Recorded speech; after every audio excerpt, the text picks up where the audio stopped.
Alrighty, and welcome to the Jordan B. Peterson community, a fan-led initiative comprised of a study group, lecture notes, and a reading group. Every week we do the study group where you can engage in discussions about Peterson's lectures or related topics. But this week we're doing a fan recommendation of a book, which is how to read a book. And at the end of every second month, so at the end of this month, we'll be discussing one of Peterson's recommended texts. At the end of this month, it'll be The Painted Bird. You can find all the details at jordanbpeterson.community. So instead of .com.community. And yeah, so last week we did how to read a book. And that was kind of like talking about the first half or the first 3 quarters. This one we've all finished the book. So we'll be talking about like the last half. And it's kind of just interesting. Like the last conversation was really good. Although some commenters were thinking it was going to be more of a summary session, but it wasn't. But it's quite a nifty book. So we're just going to have more of a general discussion again this time of the book, and then maybe we'll do a summary session afterwards. But again, if you want to be part of the discussion, you can be at jordanbpeterson.community. You can get all the details there. So it is a community. You can be part of the discussion and actually participate. Alrighty. I'm joined here by Tyler as well as John. And so the recent bits of what we read from last episode will be how to read nonfiction as well as syntopical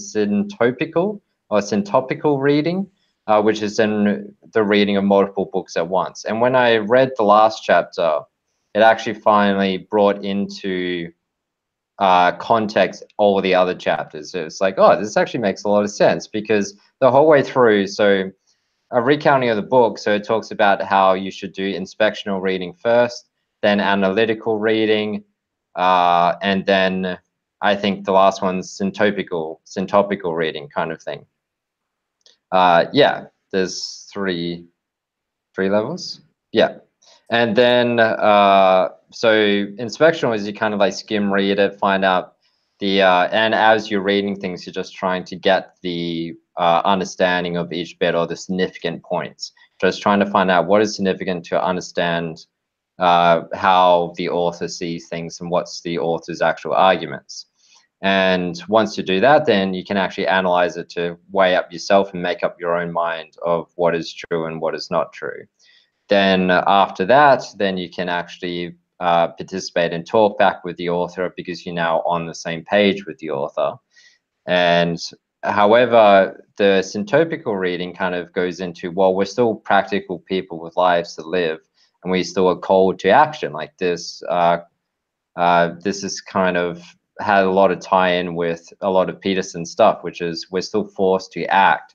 And therefore, we need some type of faith or some type of axiomatic beliefs to cause us to act on incomplete information. So this book kind of says, well, with syntopical reading, like originally you start off and you're reading for entertainment, and it makes a clear distinction between reading for entertainment and reading for information and reading for understanding. So when we're reading the news, we're generally reading for information. And unless we're reading The Onion, in which case it's for information / understanding / entertainment, depending on how we're approaching it. But if we're actually doing proper reading, then it's active reading. Our mind is alert. We're analyzing everything.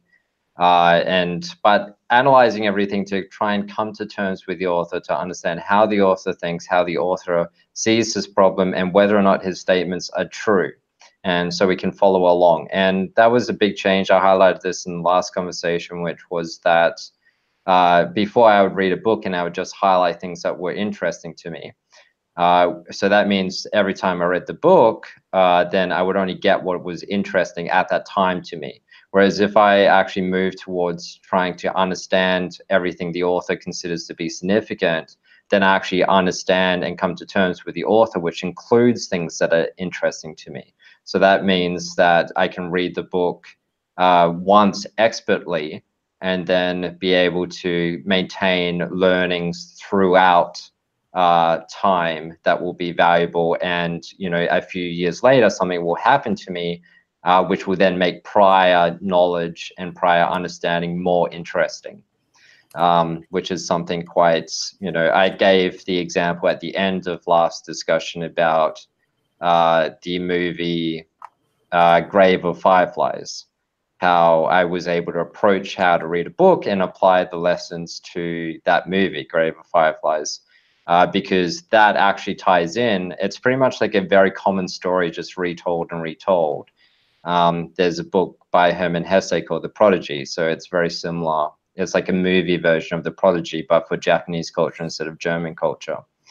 And so that's like a way where I stored this. I had this understanding of Prodigy, but then because of this new information, these new experiences, I was then able to tie it in. So it kind of encourages that type of reading. And then syntopical reading is, yeah, so recently I wanted to, definition of what syntopical reading is. Yeah, so it's reading multiple books to try and understand the shared understanding and the shared context between multiple books. So you can think of this in terms of when we read a book or we're trying to understand a particular idea, we kind of, say if I have this wall here, then that would be, there would be newspaper clippings, like, the movies where you have the detective and they're trying to figure out a problem and they're trying to understand a crime, and they put all the newspaper clippings and they do the pins between everything and the strings to do the context. Like, that's what our minds are doing. They're building clippings of important, significant information and then tying strings towards relevant connections and context. So when we're reading a book, hopefully we're doing that if we're actively reading it. And then we can find out which strings are actually good and which strings are bad, which clippings are good, which clippings are bad. So it's like, what are the arguments? What is actually being communicated? But then the syntopical reading is kind of taking a step back, where we're not just doing that for one book, we're doing that across books. So you can go, it's kind of like, that was kind of the introduction to that chapter at the beginning of the book. And it's just like, oh, well, that seems self-evident. But then once you actually read it, then it's just like, oh, this is actually more a practical takeaway. So for instance, an example of that is I was going at the beginning of last year or somewhere last year, I realized, oh, I need to make better decisions. So then I started researching books on how to make better decisions. So I got about 30 different samples of different books, skimmed through them all, trying to find out which books would actually solve this problem. And then it was just like 2 or 3 books out of those samples that actually seemed like they would solve this problem. So then I can read those books and then compare what they're saying to try and understand it better. So they say, for instance, love. Like, love is one of the most complicated words there is, and it's pretty much used for everything. So if you're going to understand love, you actually have to cross-read a lot of literature to at least come to some type of understanding, even though it won't be comprehensive. You just gotta see a beautiful woman on a sunny day, or smell something like an orange blossom as a kid in the summer. Like, everybody knows what love is. You don't have to read literature. Yeah, some people don't. And in fact, people frequently say that words fail to grasp what love is. Yeah, I'm not sure. Well, I mean, that's another thing. Like, that's the importance. Come on, man. Even what's his name? Even Matt Damon didn't learn love when he read all those books in Good Will Hunting, right? He didn't chase the girl down. Yeah. Yeah. However, that experience has changed significantly over the centuries. It hasn't been the same type of experience. Like, the more modern romantic love that we feel today is quite different than the love that they felt in societies of arranged marriage. Yeah. Actually, Shakespeare ruined love for me.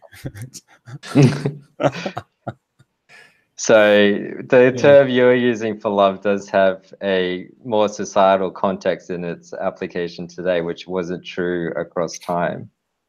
So yeah, it's kind of, I mean, I think That's generally the colloquial usage of the word, and that's kind of how I grew up out of it. The things that we adore and cherish and want to be close by, want to see and not see. Yeah. We want them to live forever. It's the things that we end up making little totems for and burying them with when they die, right? Yeah. Yeah.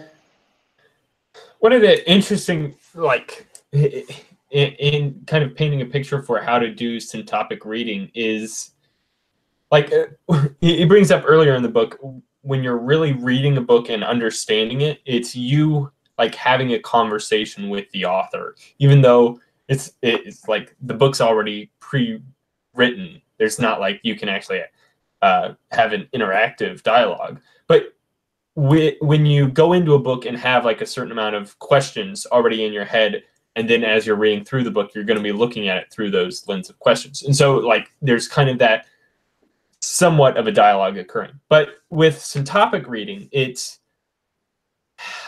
kind of reading each book and then stepping back from a kind of objective perspective and having these books have a dialogue with each other.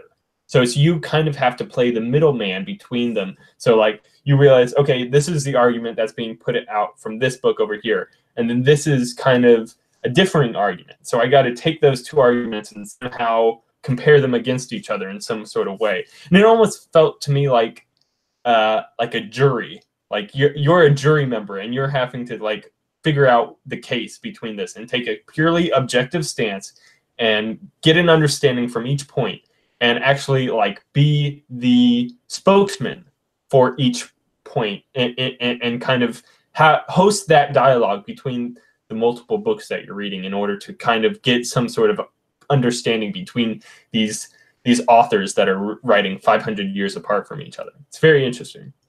So in the absence of, let's say, a direct understanding of these peer groups of books, how does one determine which of the voices should be the strongest? How does one determine which of the voices you side with? I mean, it's quite clear that people have a very hard time being unbiased. Sometimes it's something as simple as the first idea that we come across that sticks with us, right? Or the first thing that solves a particularly interesting problem, like the grief of a death in the family, and Christian idea of atonement or repentance, fixing that, something like that. Like there's actual change there. So. Mm-hmm. Or even just like if you happen to have heard of, say, Nietzsche before reading him, and then as you're reading him, because you have that a priori reference, you're much more likely to side with that argument because it's something familiar a lot of times. So yeah, it's always kind of getting in the way of our objectivity. And I don't know, there is kind of, maybe there's when you have this preset like role for yourself on like what you're supposed to be doing, like, okay, I'm not here to take a side in reading these books. I'm here to be the harbinger of discussion between these multiple sides. And that's my goal. That's my ultimate like bias coming into it, is to be a good communicator between these two people. And so that can sometimes help, is having this mindset. That capacity and desire is. How common do you think that capacity and desire is to? Oh, well, like the very term. Share the chorus of voices amongst several great books in their head all at once and determine the truth. Yeah, like the way he described, well, both of them describe reading a book is very different from like any type of reading that I myself have kind of gone through or have ever heard anyone talk about before. It's something, it's very, very different from how we actually think about reading at all. So that's why it's a very important book. Well, it's also, I've got a quote here from the book, which is on page 273. So it's in the How to Read Philosophy bit. So We do not want to give the impression that it is only philosophers who make mistakes of the sort we are discussing here. Suppose a scientist becomes troubled by the question about the kind of life a man ought to lead. This is a question in normative philosophy, and only way to answer it is by thinking about it. But the scientist may not realize that, and instead suppose that some kind of experiment or research will give him an answer. He may decide to ask 1,000 persons what kind of life they would lead, and base his answer to the question of their answers. But it should be obvious that his answer in that case would be as irrelevant as Aristotle's speculations about the matter of celestial bodies. So his bit of how to read philosophy actually, or their bit, because there's two authors, followed on the chapter of how to read news. And that followed on from the chapter of how to read autobiographies or biographies, and that followed on from the chapter of how to read history. And they really built on each other, like each one really well, which was that how to read history, you're trying to actually come to terms with what happened for more or less practical implications. And you have to be scrupulous in trying to figure out what was actually truth. And they kind of went into the argument of what is true. And then that moved then on to journalism. And with journalism, then it's just like, okay, people, hopefully better readers than us, are assimilating the truth of, or the significance of many stories to compress it down. But then it is still up to us to then engage with those media reports with scrutiny and with diligence to actually still come to terms of what was actually, what is true, not just what the journalist's own bias is saying. So in that little quote about how the philosopher can mistake a science question for a philosophical question, or a scientist may mistake a philosophical question for a science question, then journalists also tend to do that. And that was something that Nietzsche called out a few hundred years ago, and probably many authors have done it prior to Nietzsche, where it's just that it's very easy to actually come to just base our own intuitions or reality as our own intuitions, what comes familiar to us, as John said just earlier. And it's like, it's quite interesting. Like the book is kind of like a little defense mechanism against that.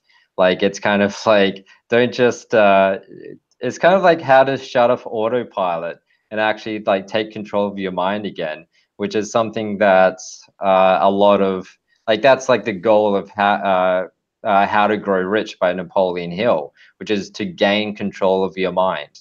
That's pretty much like the secret that everyone, it's quite interesting because like the How to Grow Rich, they allude to the secret the whole time, but they never tell you what the secret is. So they leave it up for you to interpret and figure out yourself. And then that led to things like The Secret movie and the novel, where it's just like the idea was whatever you will into existence, the universe will return. So then it's just like, okay, well, the tsunami victims of Thailand willed the tsunami into existence. But it's which was where that book lost all credibility. But yeah, maybe just their will wasn't as strong as the earthquake, right? Or they had the will to live by the coast, and so that will acted out in a negative way, or had the capacity to act out negatively. Yeah, but the type of will that it's kind of like they went. Because the type of will I think that was alluded to in How to Grow Rich was the type of fountainhead will, the type of Ayn Rand type will, where it's like the will of creation and the will of imploring over nature, like the way of turning nature into something better by human standards. And well, there's the book How to Win Friends and Influence People, which is probably another book that is probably one of the most important that like should be read by pretty much everyone. And there's elements of it that does feel kind of The Secret-ish, but it seems like it's actually a viable model for working off of, because it's basically treat every person around you as if they are an end unto themselves. And because of that, you're going to gain friendships, and they're going to enjoy your company, and they're going to want you to be around them. And so there's going to be this kind of positive feedback loop that occurs from that. But first you have to have that kind of selfless interest in this other person as they are as a person, instead of, because a lot of times we're always interacting with people according to their persona that we have of them, and only interacting with this very shallow picture of what we're only wanting to get out of that person. But when you actually kind of like try to understand what the person actually values and try to give them that in all of your interactions with them, it's something that is just wonderful for human interactions and social life in general. And like probably a real simple like keyword to remember is like every person wants to feel important. And so whatever you can do to give them that feeling like you're actually listening to them and understanding them and treating them with a great deal of respect, it's something that we crave from each other. Right. I think this is actually something that gets overlaid in the Jordan Peterson sphere too. There's a bit of a conflation with feeling important and being at the top of the hierarchy, right? Because no pyramid can be sustained without the stones underneath it, in some sense, right? Mm-hmm. And to understand how to ascend a hierarchy, or even how to be okay where you are, is that process. I think it's recognizing that wherever you happen to be is kind of precisely where you should be, and right, you kind of move from where you are there. Yeah. Well, there's also the bit that the, I don't know, neoconservatives, is that the right word? But the modern conservative movement is reacting to, in terms of the over, what would you call it? When a movement has gone too far or is misapplying things. Like the progressives, like there's a way to go too far with the importance, which is when you give it where it's not earned. And that's, to some extent, like this is the politeness of the PC culture, where it's like it used to be the conservative polite of community orientation, but then doing it where it's now controlled language, not to hurt people's feeling, because everybody must now be important. Everyone must be the winner of the race, right? Where it's like we don't give the trophy or the losing spoon anymore to people. And that causes people to have these delusions of grandeur, or even these delusions of adequacy that aren't earned. And then they take psychotropics, like antidepressant pills, to actually numb the serotonin system that is telling them, hey, something isn't right with the metagame that you're playing. You're actually at a lower hierarchy than what the signs are telling you. And they are, I was actually chatting with Tyler earlier this week about this, where it seems like the world post-industrial age has been hyper optimized for work that is producing more fruits and more scale than the human body can keep up with. That was very, you can credit Tyler for that point.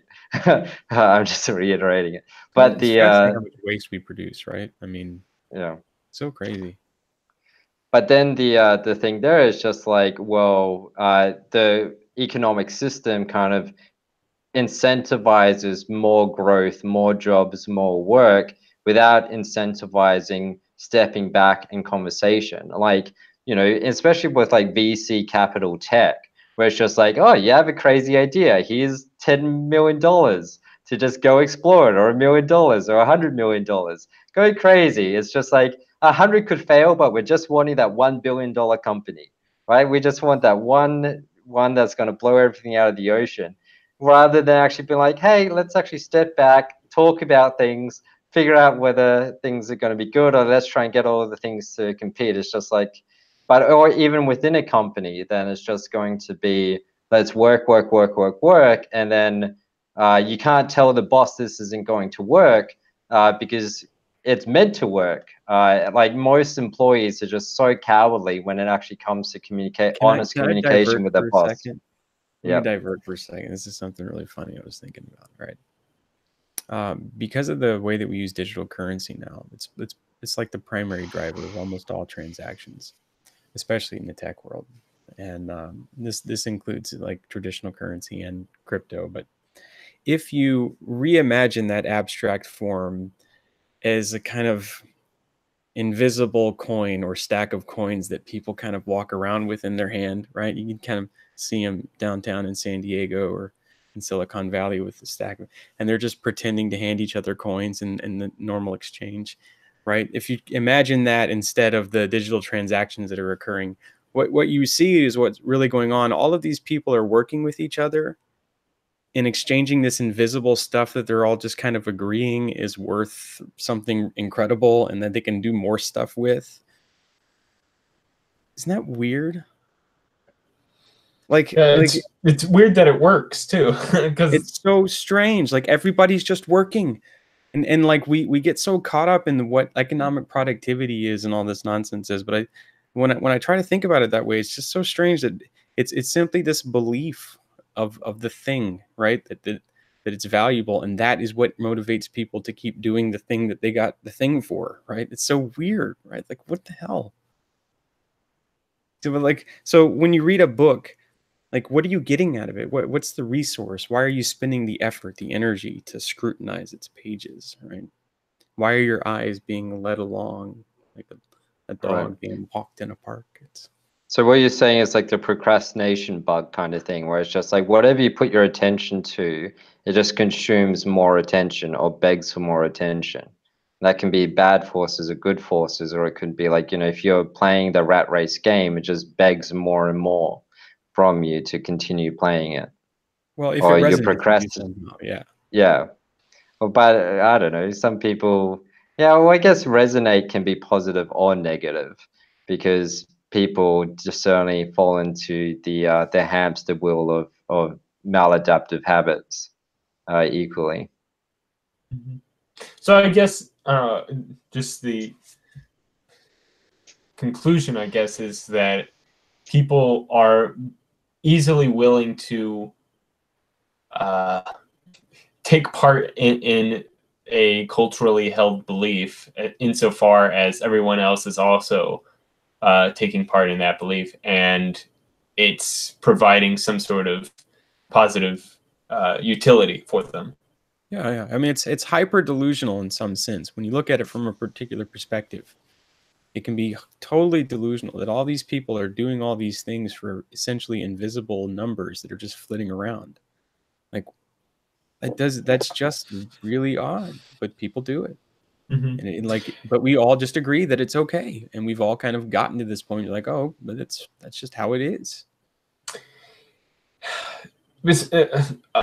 Connected to that, I guess, is Jonathan Haidt's lately been really, I guess, hammering home the point that social media is unhealthy for teenagers, especially young girls, because it is absolutely it's just like that, where it's these imaginary like numbers that we're interacting with that are actually leading to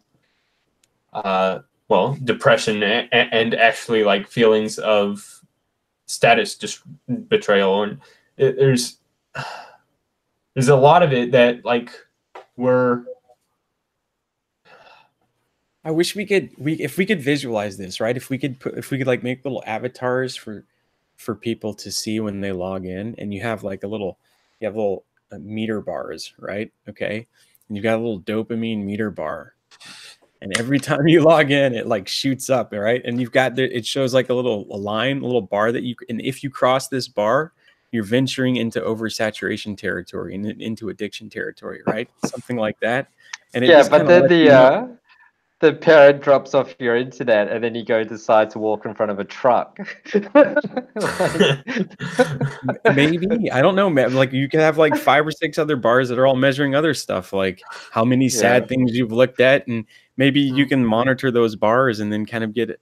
You can say, oh, well, when I reach this particular plateau here, I want to stop looking for maybe 3 weeks or something, right? Yeah, it's kind of like when I talked about that with like the Apple Watch one, which is doing manual entry, but you can't do like the automated facial recognition of emotions is getting really damn good. So it's I'm like if willing you to. could, Oh yeah, keep going. Sorry. yeah, if you can get that software on your computer to constantly analyze yourself, that's going to give you such, or like the modern iPhones would be superb at it. The iPhone 10s, right? Like where they're constantly monitoring your emotions. Like that's like maybe because Apple is getting health focused, it would make sense for them to bring that into your phone every single, like to get that, because that research is there. They can do that. The iPhone has the best facial detection system there is, so they can put the combine the two, and that would make it a lot of sense for Apple to combine emotion detection with your I don't know, man. with See, the but thing. like emotions they're not like a scalar quantity. Like there's something else. They're more akin to a vector, man. They're differentiable. They're a smooth continuum of something, right? Like, and you can have 3 or 4 different emotions in a given day. How in the hell do you rate the day that your father died? Well, no, well, Right? you're not Is that rating it. is It's that like just a like negative it's 10 just Yeah. plus? but it's I just can useful see Ben's information. point though. Like you have the iPhone 10 or whatever, and maybe set it up so that if it notices that your maybe it's connected to your Apple Watch or something and is measuring your heartbeat. If it notices from your facial features as well as your heart levels that you're experiencing a large amount of stress from whatever it is that you're looking at, and maybe like a warning pops up like, hey, maybe you should take a break, walk around, and cool off for a little bit, just as a option for you. I can see how that could be useful in certain ways. We're using dogs now for people with PTSD and seizures even to notice these minor things and try to get them to avert it. But well, that's true. Like for the helper dogs for autistic people, they're there to do that emotional regulation for autistic people who have that ability themselves impaired to an extent. So the dogs are there to offer that type of regulation ability. But yeah, like for Apple, like they're the perfect company to do that. They got the Apple Watch that can do heart rate variability, that can find out the internal stress of your body. They combine that with emotions, track that every 30 seconds, combine that with the information you're actually receiving on your phone, analyze that across years of your development or your entire life of development, and you can directly see what kind of inputs were causing what type of internal states. To an So extent. like you track that, like, okay, if I spend 15 minutes on Twitter, I'm going to most likely spend another hour on Twitter. And so once it hits that 15-minute mark, like say, hey, maybe you better stop now or else you're going to be on here for a much longer period of time. I don't know. Well, yeah, like it could do like small little things. Like you would still, as Tyler said when I last raised this idea, you would still have to exercise your own judgment because the AI is still fairly stupid. So then like because it may be that Twitter conversation, like, a lot of things you may decide this is valuable for me to do. But then, for a lot of people, they just decide Twitter isn't worth it. Right, but then that could give them information to show, and they could show in the same way with alcoholics. Some people are more prone to alcoholism, right? So it could be, oh, you're exhibiting certain physiological traits when you use Twitter. Maybe Twitter isn't cut out for you, right? And then whereas other people like Elon Musk or myself, I generally really enjoy Twitter because I get a lot out of it. is it possible to use an internal barometer for this though? Is it something we can notice? It's that we're very like, hard feeling to bad? observe yourself as you're acting. Like, what is it? The Mindfulness. Heidegger it brings up, like, when you're actually in the moment, you're not aware that you're in the moment. It's only after something unexpected occurs do you pop out of Dasein and you actually experience the thing as an object in itself. So having some sort of secondary objective experiencer of yourself that you can utilize. People around us. Yeah. The people around us say, "Look, idiot, you're doing something stupid." Right. Yeah. But that depends on the quality of those around you. Whereas, like, I mean, essentially what we're talking here is we're not talking about a parent. We're just talking about cognitive behavioral therapy, right? All right, so Whereas does that mean this that- technology does that can mean it's better to facilitate read a book in CBT. groups? What do you mean? Where you can share critiques? I think, right? well, I think it's, I don't know, I was having this conversation with my partner recently where I think, you know, I've been going through some more existential crises as the entrepreneurial type, I guess. And I think women are more, they generally have a desire to nurture, to play that motherly role. They see suffering, they desire to nurture. But what's important is if you're actually dealing with a man, then that man, when they face an existential crisis, they're actually seeking resilience. They're not seeking nurture. And so I said to... What do you mean by resilience? So as in the ability to rely on yourself to get through it, the ability to trust yourself to grow through it. So to build up, to actually know that you're developing strength. For instance, like, so I said to her, I want support, but not nurturing. And I think that's a big difference. Like, it's good to be supportive, but please don't nurture when I'm in those states, because otherwise it's like the Oedipal mother, or like, well, toxic motherhood, I guess, where it's just like you're destroying the circumstances that will then provide the growth of resilience, because resilience is something that is earned by an individual. It's never something that is, I guess, earned by nurturing, I guess.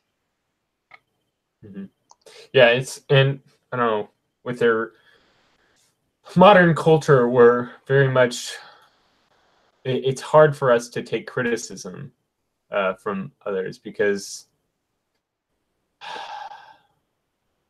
I guess it's an indication of our own weaknesses. And I think criticism could be a lot easier, taken with much more ease if it's given in a way such as to be helpful towards, like, this is what you're doing wrong, here's what you could be doing that could make it, that you could be doing better. But a lot of times, like, we can't know what it is that we could be doing that can make it better. And so all we're left with is like, hey, you're doing this wrong. And you're like, okay, what do I do with this now? And that, you just kind of blew out my whole strategies for how to act. And now I don't have anything. I don't have any better strategies to work with. Well, so prior to the modern era, I think it's true that most people felt comfortable with the role that they were kind of born into. I would say there wasn't a whole lot of change. If you were born a peasant, you'd stay a peasant. But they also didn't really have that much choice. Like, it was kind of like, exactly, through the lack of options, confirmation bias of your only options. Right. But now we're living in a time where it's just an extraordinarily rapid multiplication of different directions that you can go. It's also culturally might be a cultural implicit axiom of the Western world that you will like create your own role for what your life is supposed to be, whereas there's plenty of other cultures that are around right now that are still very much in the modern age, but still reliant upon, like, okay, you're going to work within your family business, and that's just what you're going to be doing. There is no other secondary option out there. And maybe there's like a bit of existential security for those people, where they don't have to go through that process of self-realization for like what your specific individual purpose is in life. Yeah, because that's especially hard when there's no system for indication, like what better options would be to live out your life. Because I don't know, within the highly individualized Western world, it's basically anything goes. Like whatever you feel like being, that's what you should be doing. And like that doesn't help me in any way. Yeah, Yeah, no, it's not very helpful. Not very helpful at all. no.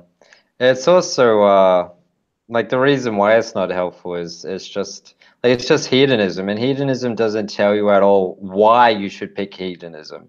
All it just says is hedonism's an option, and it feels good, man.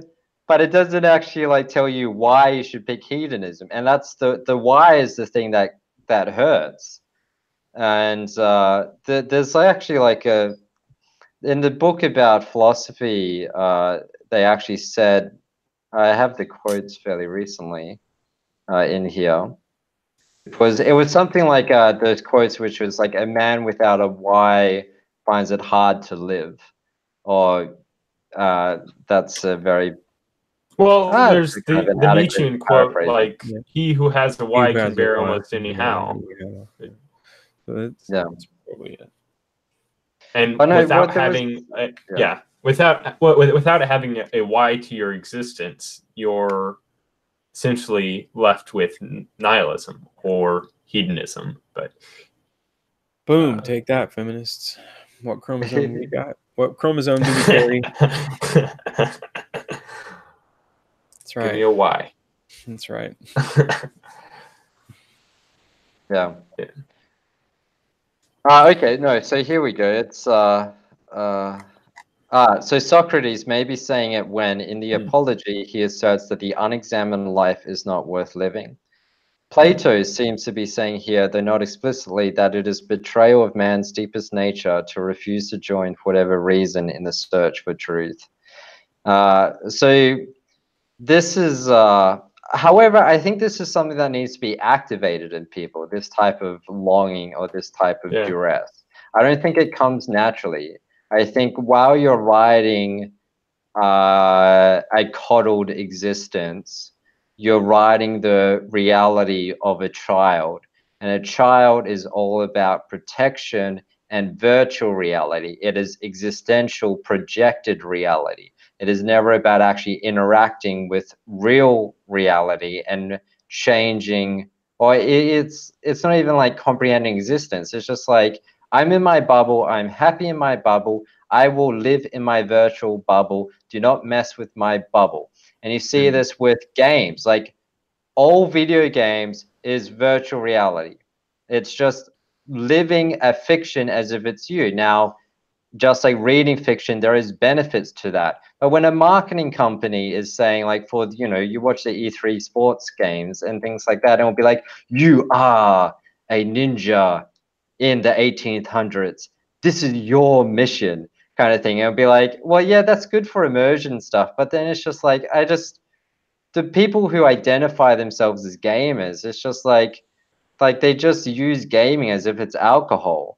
And it well, we don't really have any other sense of heroics within our culture, exactly. Aside from sports, but somewhat, yeah.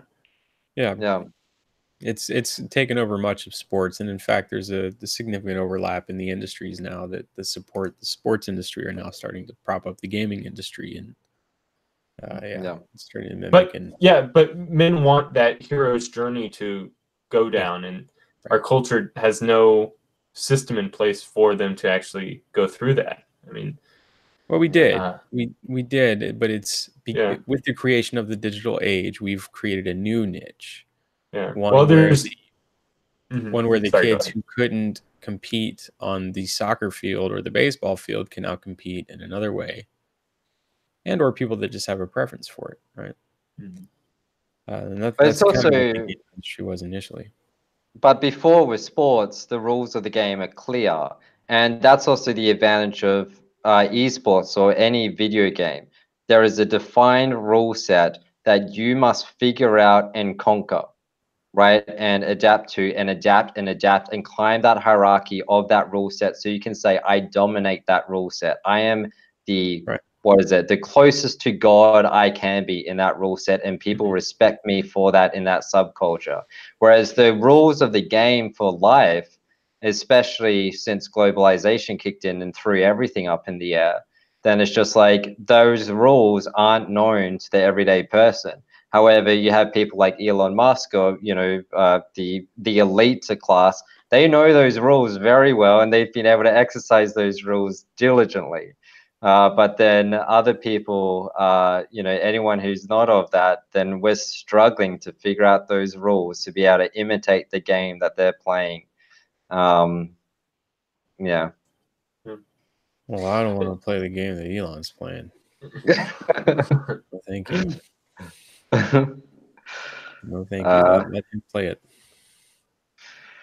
Yeah, Elon's playing his own game, and we all got to figure out the game that we're supposed to be playing. Which is, well, I don't think it's that. I think it's more. It is the same game. It is the same rules, which is like the whole Peterson's like 12 rules for life. Like it is the same meta game, if we want to use that. But the thing isn't we should play our own game. No, we should play the game our way, where it is the most effective way that we can play it to get the things we want. Right? Like, you know, it's okay to play the game differently as long as it's adaptive and it's getting us what we want. But there still is one metagame for us to play.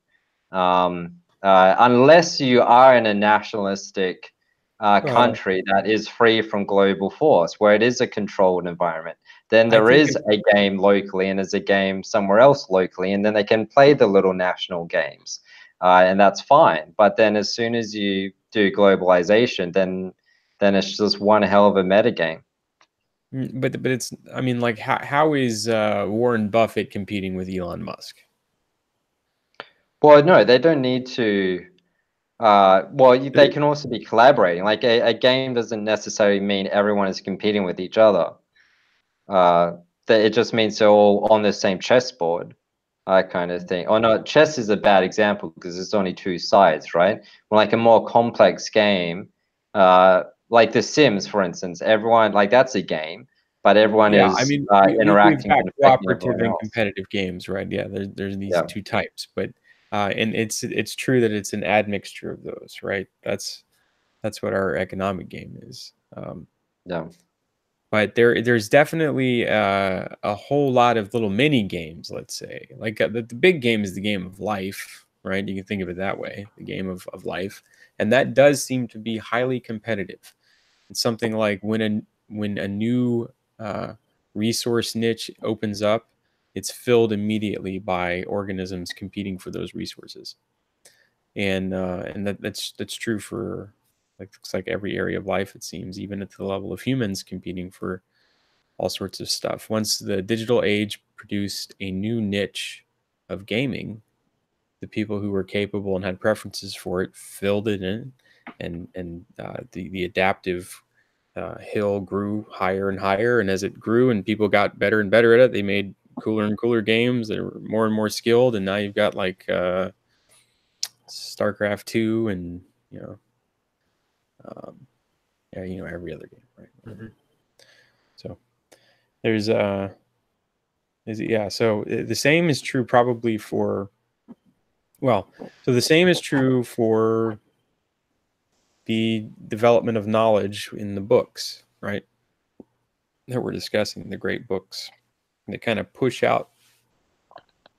You can visualize it as each book being the single parent of multiple offsprings of people that read that book and then produced more knowledge after that, right? You just kind of get a fractal effect of offsprings of ideas and further books. I'm going to do some pushback for your game of life one, though. So that's not the ultimate game?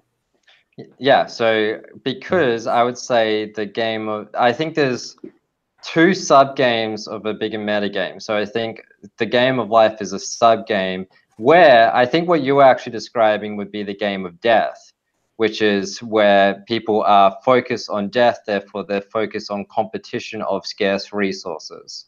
And that's that role. Whereas the game of life actually seems more to be about collaboration, which is that, for instance, an apple tree isn't competing with the game of death with humans. It's actually assisting. Whereas parasites are competing with a game of death with humans.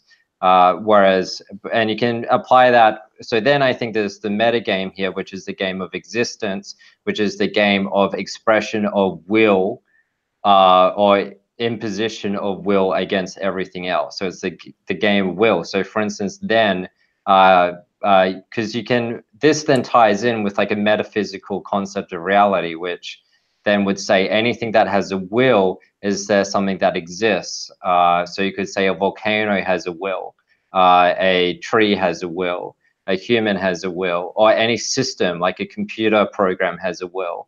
And then whether or not they're playing which meta game is then determining, how they should play well in that game. So for instance, if we're all competing with each other, that is one where we're actually causing, I guess, more death than we are causing life, because within a company, they're playing a game of collaboration, like a game of life, and they're competing against other companies because they fundamentally want the other companies to die and for their company to win. In the same way that one organism, like a tiger, needs to compete with something else, but then depends as well, like the tiger will flip between the different games because it's still in this game of existence instead. Okay, so there are lots of games to play. I mean, I wouldn't say that us playing a game of chess is like, me trying to kill you or anything. Yeah. So, but it's the will of the game, right? Like, because for the will of the game, you're on those two sides, right? Which is you're wanting your opponent's virtual persona to die, but you're collaborating with the person behind that persona of the chess pieces, right? So the will of the existence of the game of chess is this particular rule set. Does that make sense? The pieces on the chessboard are captured, not killed, and the king surrenders at the end. No, and this is an important point, though, I think, because it represents the maturation or the evolution of what once was the only game. And you're drawing a distinction between the game of life and the game of death there. But when I say it, that's what I mean. It's just the total sum of what it is to be alive, and that includes dying, unfortunately. But right, yeah. So surely competition is necessary, and cooperation as well. Sorry, John, go ahead. No, it's just I guess to de-abstract away from like the will of the tree and the will of the volcano. It's much easier for me to conceptualize, okay, Tyler has a will and I have a will, and they might be kind of divergent in certain ways, but there are certain actions wherein he can achieve an element of his will as well as me achieving an element of my will. So like he has a will to gain more money, I have a will to gain more status. We can collaborate in order and like perform a series of actions or create a business or something like that, so that we can both achieve both end up broke and without status. Exactly. And then we have our hands around each other's necks and kill each other. But right. Well, maybe then that's the correct articulation of sentience, which is then sentience would be where one's will can be adapted to different games. Because, for instance, the will of a volcano is a single goal will. It only has one system, in which case that will is orientated. Whereas for a human or any, like the more up the sentience ladder, but the fundamental, the more up the sentience ladder you do, then the more adaptive you can become. But the most basic, the threshold for what is sentient and what wouldn't be, would be the adaptability of will, which is to be able to modify the direction of one's will to go to a different aim, or to go towards play a different game. I don't know if you even need to like put sentience back into it, because like there's elements of what you're talking about, like there's certain elements of the world that have this will. Like, okay, so if me and Tyler collaborate, do our job, but we go flat broke, that's an indication that we weren't collaborating with the wills of our customers. Like the customers, each customer had their own specific will that they were desiring. Say they wanted to get cheaply made computers or something like that. And so if maybe our intern was embezzling. Yeah. So when there's a failure to achieve what our expectations or our will, that's an indication that we were not collaborating properly with the wills of the universe around us, whether it's the will of the human interactions that we have, or like if I'm out in the wilderness and I'm behaving in a way, but the winter cold is expressing its own will upon me, to pointing out that I'm not collaborating with the will of the environment that I'm currently within. Well, it can also be that that's on the assumption that your will's aims are actually possible. It could just be where your will is just impossible for reality. Yeah. Because the collaboration will only help if collaboration is a means to that will. So it doesn't even need to be impossible. It just needs to be weaker than whatever other wills around you are forcing you to do whatever you happen to be doing, including your stomach or that's true. your penis. Well, I guess that's true. Yeah. So then if we then do that way and we talk about the wills of atoms, right? Then we would then work into the thing where it's not, again, like what reality is just the largest superset, or the largest encompassing set of wills. That's essentially what reality would be with this terminology. We just skipped right on into the deep end there. Yeah. So that's the funny thing. It had, like, in the bit about philosophy, it said these are some good philosophical questions. And I was just like, I've already thought about these questions, and I think I have pretty good answers.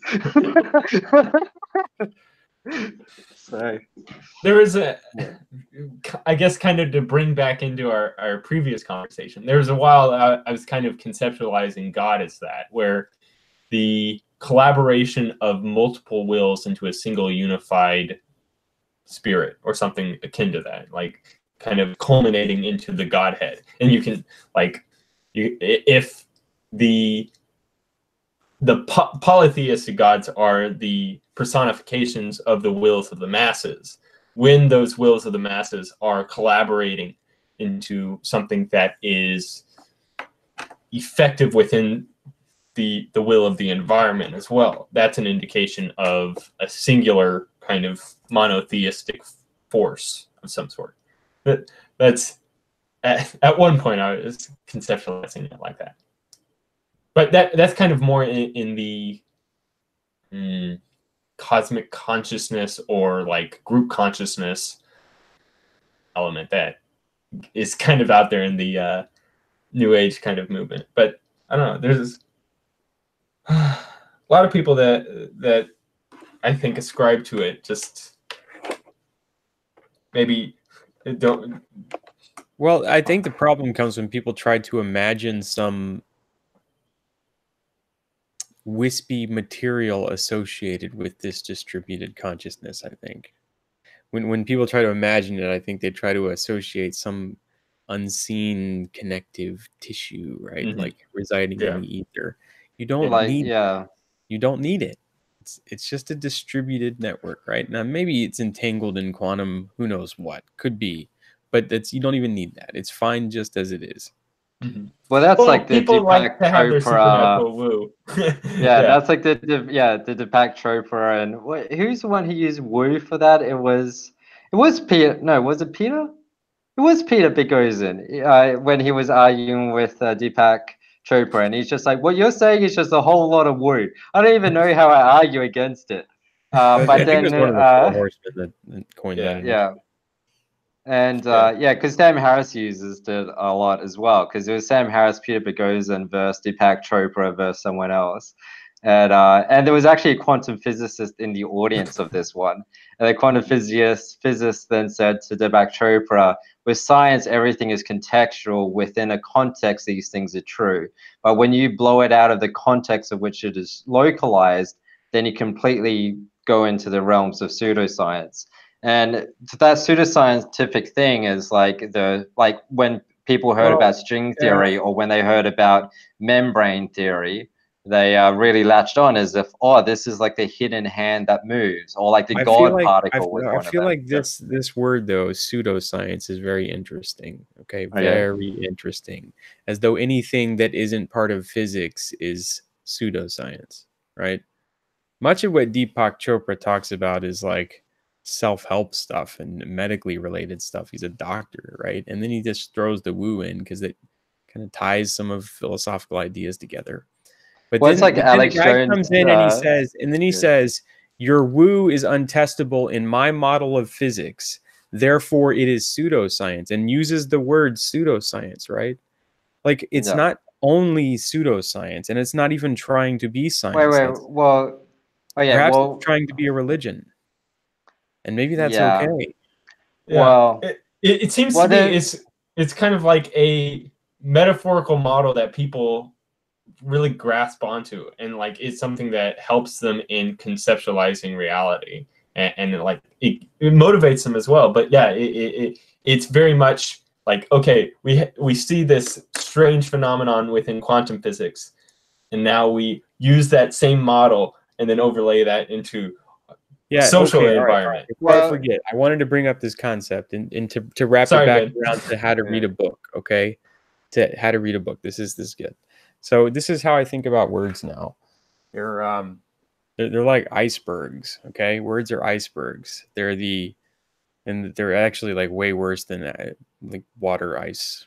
So it's, you know, typically in an ice cube, it's like 10% of the mass floats above, and the rest 90% volume of the mass goes below. But words are probably something more like, you know, you hear one word, but the actual underlying structure underneath it, all the implicit meaning and such, is gigantic, right? So when you're reading through a book, it's like a sea of icebergs all bumping into each other. But like when you think about this, you have to realize that so often you're dealing with these things that have underlying implicit structure to them, right? And what really matters sometimes is how much of the implicit truth is being discussed and what's meaningful to it. So for the example of Deepak Chopra, when he says something that's woo-woo, right, and the people in the audience hear it and they go, oh yeah, that is meaningful and it makes me feel good. The statement that he said, which let's use something like quantum consciousness is an entanglement process, and if you partake in it, like, it makes you feel better, right? So people hear it and they go, okay, yeah, great, right? Now factually, you can say that's just woo, right? You can't test that. It's nonsense, right? But the implicit structure attached to it, that's the tiny little part at the top of floating above the water, right? The implicit structure attached to that statement is when that statement is uttered and enters into the brain of that individual, it elicits a response which motivates behavior that they perceive as positive. And all of that behavior is like the underlying aspect of that iceberg that you can't see. And it's not, it's unspoken, right? So in reality, the statement should not just be, is that woo-woo statement true? It should be, is that woo-woo statement and all of the underlying physiology associated with it that comes out of the person once they hear it true? Well, and then your answer is far different. Well, I think it's better to say, well, what aspects of it are true, rather than just saying, is the whole thing true or not true? Because the pseudoscientific claim is one made when, so someone says that was pseudoscientific. What they're saying is you're making a scientific claim that goes beyond the realms of science. So it'll be something like where I would then say, what's a really good one? Like the Earth is 3,000 years old, right? This is, or 6,000, whatever it is, right? Then this is something where I'm making a scientific claim, even though it is metaphysical or religious, and it has all this other meaning to people. But it then becomes pseudoscientific because it's a scientific claim, but there isn't any effort to prove it to those things. So it's like a statement about objective reality. Whereas if it was just like a subjective claim, then no one would use the word pseudoscience for it. So like for the woo thing, like, and I feel like this is where Sam Harris does have merit for, which is like woo and claims about the world that were just thought to be like that, where people just accepted certain claims on their faith or the merit value rather than on their truth or objective value, led to a lot of bad direction. Whereas if they just try and distill what is the metaphysical or metaphorical truth, and then what is the objective truth, then, and they actually do that distillation process, then a lot more progress can be made swifter. Yeah, well, I think people only change their minds when a better option is given to them. Yeah, that's the thing. Like the metaphorical truth of the Earth as 6,000 years old carries a much greater. It's much easier to accept the proposition that your life is meaningful because there's this story carried along with it that is just makes it so much easier to accept. That, man. I don't think it's that. Like, did you ever have that thought? Like, did you ever think to yourself, wow, I really need to hold on to this 6,000 years thing because it feels really meaningful to me in my soul, right? I don't think so. I don't think that's it. I think it's just that everyone else in the group believes it, and to not believe it suddenly makes you not fit in the group just quite right. And that's the sense of it, right? Like you can no longer have conversations with people in group with that particular topic. Right. And if you start having a whole handful of those topics, eventually you're going to get ousted completely. And then where are you, right? So what happens is people leave church and join atheist groups, right? Or they leave an atheist group and go to a church. And they do that when there's like a tipping point, like when the iceberg ratio flip-flops at some weird point, right? And they skip over to some other implicit structure underneath them. Yeah, I think it's, usually like some other iceberg has taken on a much larger form than was expected prior to that. And so like there's this new underlying need that needs to be fulfilled that isn't being fulfilled within this current environment, or there's certain elements of contradictory information to the point where there needs to be a new, larger encompassing worldview that fits everything within it, and it's something that's stable and understandable. Well, it's kind of like which out of two options that cause pain, which pain do you choose to endure? And people generally choose the pain that they already know compared to an unknown pain. And that was one of the interesting insights to the story of Moby Dick, like the true story of Moby Dick, which is that the psychological fear of cannibals eating them far outweighed the fear of them actually starving to death, going a longer pathway to avoid Tahiti. Because they had the option of going to Tahiti, which was a quick route, or trying to go to Africa. And they chose to go to Africa rather than Tahiti because they heard there was cannibals at Tahiti and they didn't want to be eaten by cannibals. But then their route actually ended up with them starving and then becoming cannibals themselves. So it's quite interesting. But yeah, so I think like this is a good point, but it touches on the personality side, right? Because the people who then flock from like one community to another community to another community are generally the more agreeable they are, which is very much about group approval, very much about shame, and very much about fitting in. And I think whereas, you know, the more disagreeable they are, they're just like, you know, they don't care about the fitting in bit. They just want to care about the, I guess, the objectivity of it instead. I'm not sure if it's necessarily tied to agreeableness, because a lot of times people will move, like transition out of their social group based off of political opinions or but it means that, but they have another group that serves them better. Whereas or what at I'm least saying that is, they won't be receiving negative feedback from, right. for sure.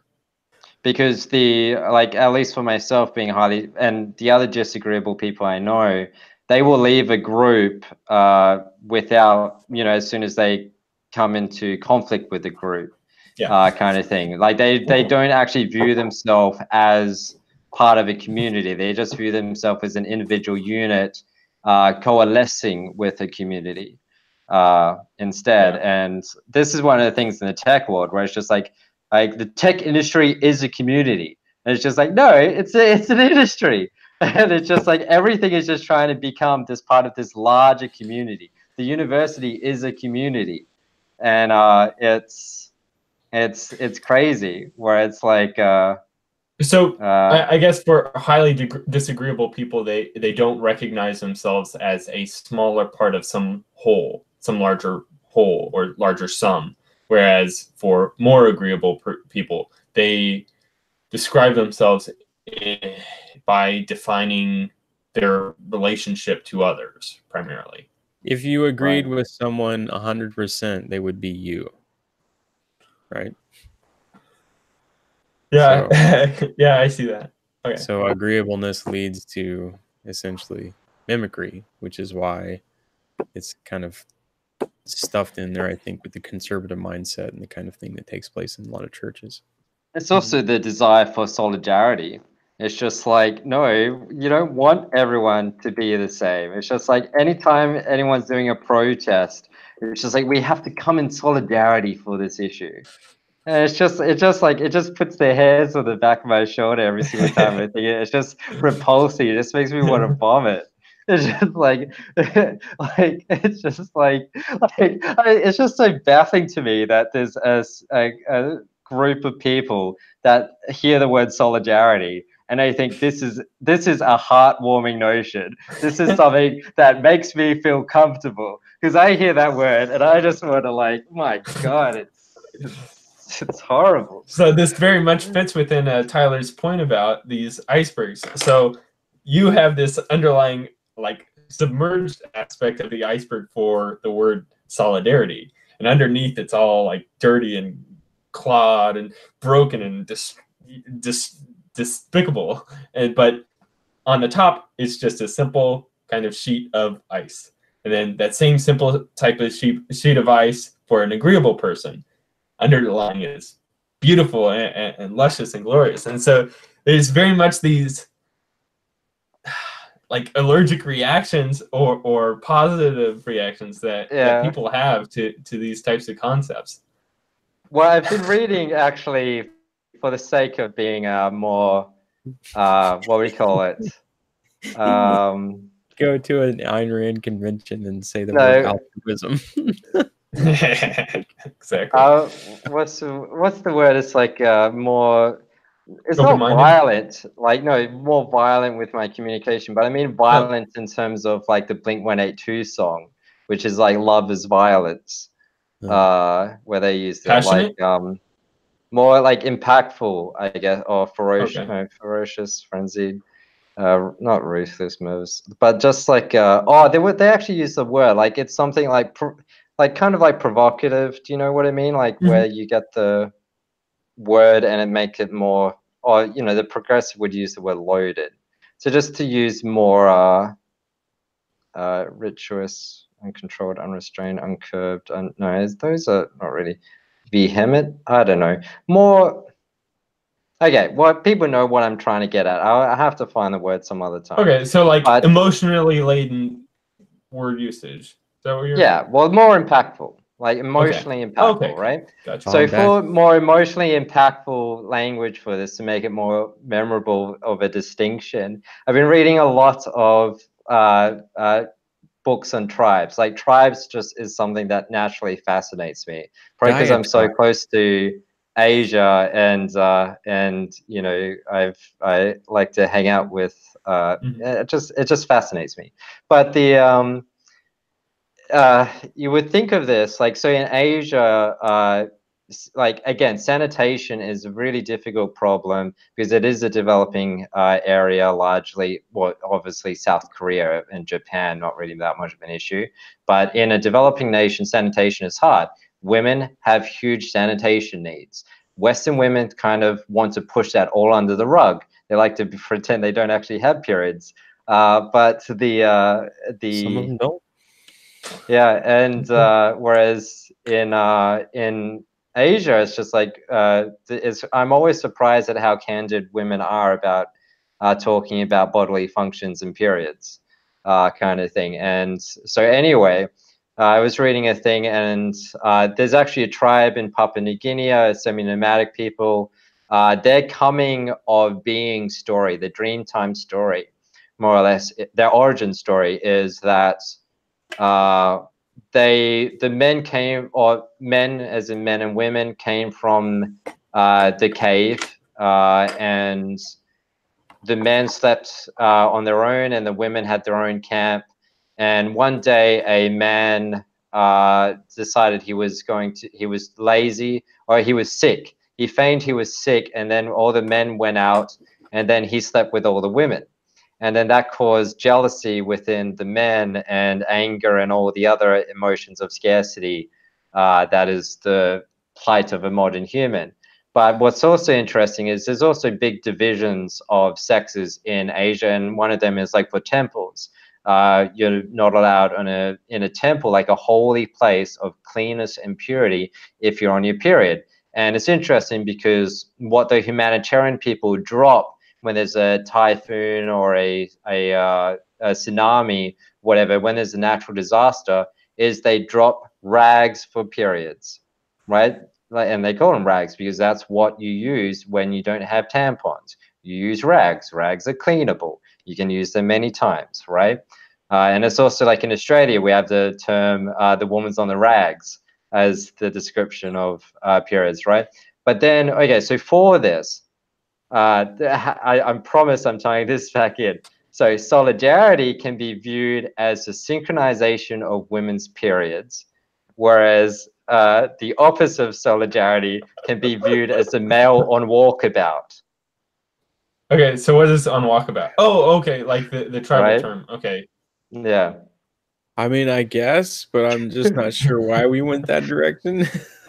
Well, I just mean to kind of talk about that iceberg, like that hidden laden viewpoint. Like, you know, the more, like, you know, the men, I think, in tribes were more masculine. They were more of that disagreeable nature because they had to be. They had to be strong to protect the women.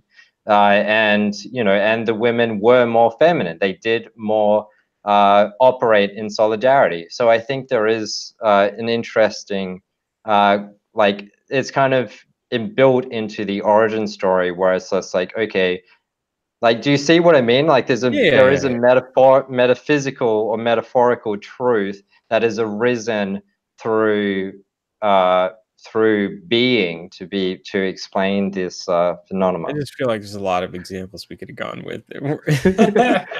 Like you know, but it was interesting. Like it's anthropological definition. Yeah. Okay, so solidarity for women is euphemistically synchronization of periods, whereas solidarity for men is subordinating himself to some. Well, it's that type of resilience, like self-resilience, self-independence, like the Ayn Rand archetype, the male on walkabout, the you know, the man who is you know, who, like, it's a transition between child to man, which is like, so in modern tribes, there was a book called Transitions that was really interesting, where the modern world has got rid of transitions. We don't understand transitions. Everything's kind of binary now.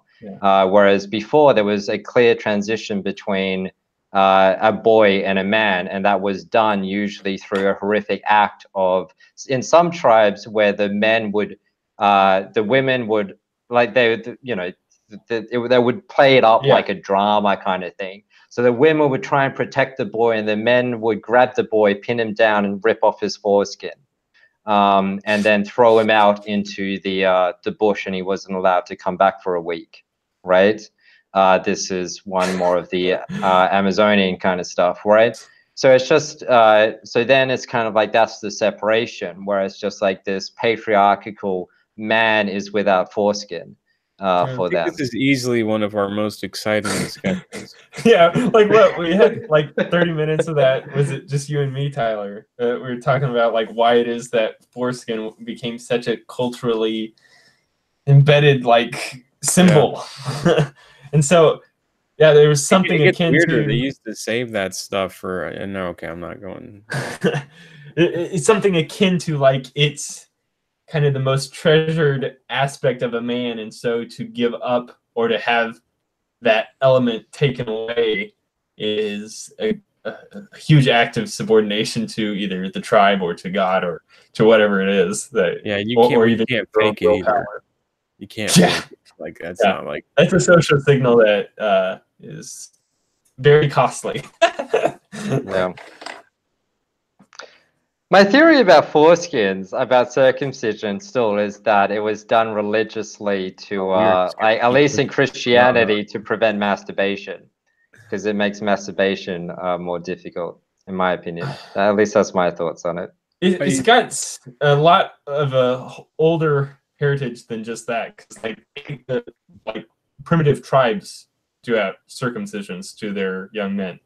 Yeah. Without, well, I mean, that story. Religion. And women. And there's female genital mutilation too. There's something that it's going on there that has to do with. I think it has something to do with like the powerfulness, the power of the sexual urge. It's overpowering, right? Like it's overpowering. All men end up knowing that after puberty. It's overpowering. And so when you do something, or like culturally, when you recognize that power, you wonder like what's going on down there? Like, can I mean, what do I do with this thing? What is it doing? Like, why are you doing that? Why did you do that? You weren't supposed to do that. And then you just stab it. You keep stabbing. You stab it again and again. And then eventually it becomes a cultural thing. Well, maybe, okay. I'm glad you said this was a cultural thing rather than just a Tyler thing. I was like, well, that's one way to deal with the urges, Tyler. I had a doctor do it when I was pre-cognizant, so. It's like that, what is it? That Gore video, the Gore Olympics video, back like from the 90s. The Pain. No, back from 10 years ago. The Pain Olympics. Oh my God, no one should see that this video. Is absolutely the best conversation we've had online. Yeah. So, well, this is also the point of the confidential sessions that we do, which is it allows people who are more shy and timid to have such candid and exploratory conversations without public scrutiny. Be a very different conversation if someone knew we were here, right? I mean, I wonder if it's we do have one viewer right now. Yeah. We've got a Trent on. He's been here before, I think. I wonder if it's kind of like the ultimate extreme version of the marshmallow test. So being able to exert that amount of willpower over oneself for future expectations, I guess. Well, I guess like a lot of times it's like in order to be in the tribe, you have to undergo that process. I don't know. It's not pretty quite, rough. Yeah, I mean, it's not quite the same as the marshmallow test, though, because it's yeah, not quite. Which part is it not quite? I don't know. Maybe I'm drawing Would you rather too sit much and wait for a conclusion. marshmallow or have your foreskin chopped off? Well, that's what I was saying. They're It's like the basically most the same extreme thing. version. But yeah. This is metaphorical truth. Well, the foreskin was also like the removal of the foreskin was also used as a tribe identifier because it is so horrific, right? Yeah, So therefore, those who had the foreskin off was a good visible that they were of your tribe. Whereas if those who didn't, it's like it's unlikely that someone's going to chop off the foreskin to be a spy. it does actually have great hygiene benefits too. In places where you can't shower every day, it's dramatic improvement, and probably STD transmission and all sorts of things. Strangely enough. Maybe, I don't know, but it's good to have those costly social signals, so that way you're not having free riders within your tribe. Like having some sort of expression of commitment to the tribe and to whatever rituals of that tribe. It's kind of necessary in order to harbor trust. Because then every single time you're going to masturbate or perform in a sexual action, there is a constant reminder of your subordination to something higher. Right? Like it puts a reminder directly on your penis. Mm-hmm. Plus, it's, I guess, harder to masturbate without the foreskin there. So, anything that you can do to keep men from masturbating is kind of kind of necessary. I wouldn't know because I don't have a before and an after. I can't compare. It's like it's like one of those you never know, right? You never quite. Well, that's the thing, which is, this is when you weigh up how much do I want to reveal on a public recorded call. So the point is, we can probably divert to a topic. To a different topic. Yeah, but okay. Well, for this, if anyone's wondering who is circumcised, the difference is one, you lean on lubrication, and one, you don't need to lean on lubrication. Yeah. And so in an environment where lubrication isn't readily available, without that option out there, there's kind of the necessity to actually go through the dragon slaying process to win the virgin. Otherwise, you could just stimulate yourself for hours upon hours on it.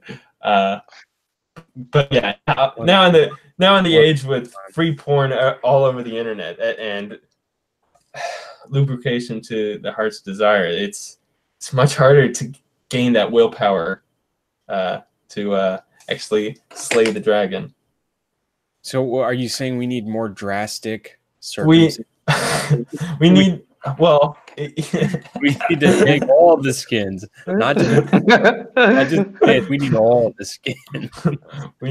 Jordan it will be the new Proud Boys. Will be the self-circumcised boys. all right. Drop trow. Prove one of us. Alrighty. Okay. So back to the book. One of the other points to tie everything in was. Okay, so so one of the chapters was how to read mathematics, and that was really interesting because they talk about some of the issues with mathematics. And one, they said some theories about the fear of understanding of symbolism. And then they talked about how language learning is a instance of overcoming symbolism. So for instance, like, there's an innate fear of overwhelm when people see symbols they don't understand. But then the author in this book, they kind of said, well, people overcome that. So that theory doesn't seem to make that much sense to us, the author. It's just like, what are you talking about? This aligns exactly with your theory, your claim that people don't read well. People don't read well because they see words they don't understand and they get upset. And then they're like, this is too hard. This is too annoying. I'm not going to bother anymore.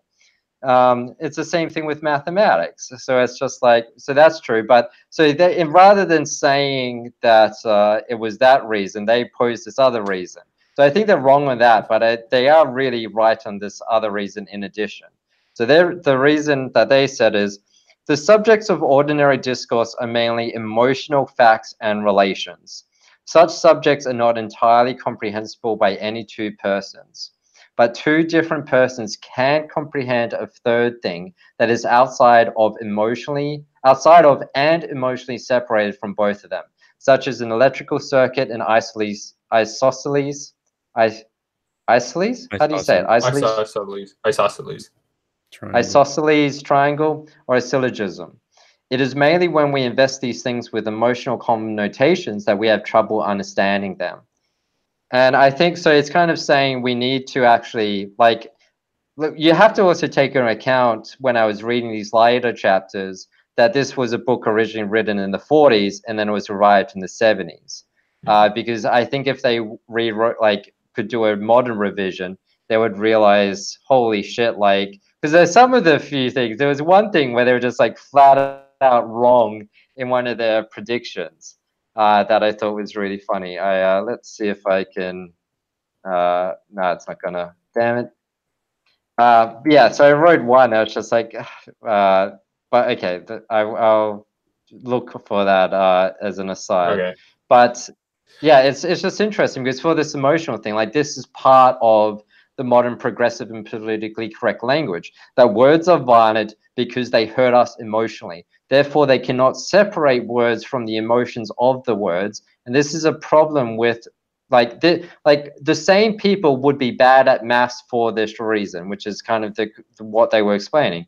People are bad with maths because they try and, like, in ordinary discourse, which is what is said, that's us talking right now, or, you know, the discussion between two tradies, the two blue-collar works, is primarily a language of emotional navigation, and emotional communication, whereas math is too far abstracted outside of the real world.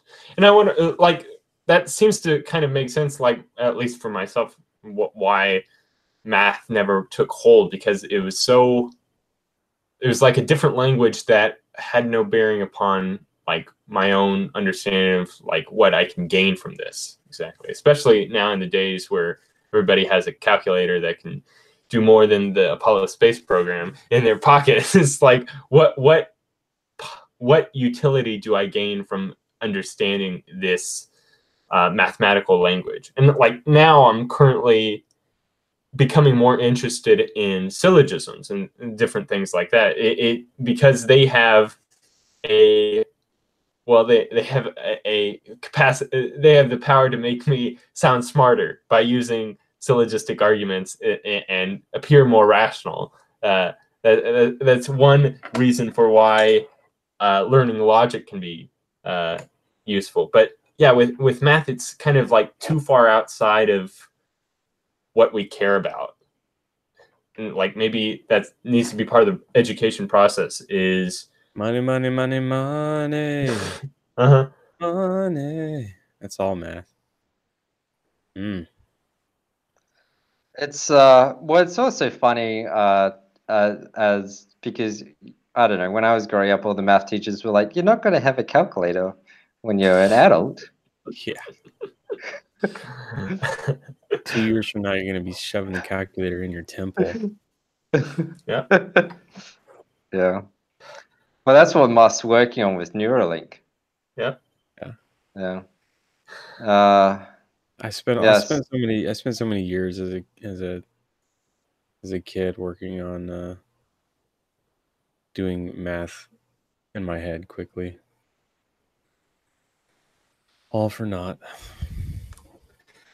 Yeah, there's a lot of these types of skills that are going to be dying off with just the lack of necessity for them. Like, there's the Japanese, like, art to hosting and, like, pouring tea and all that, and it's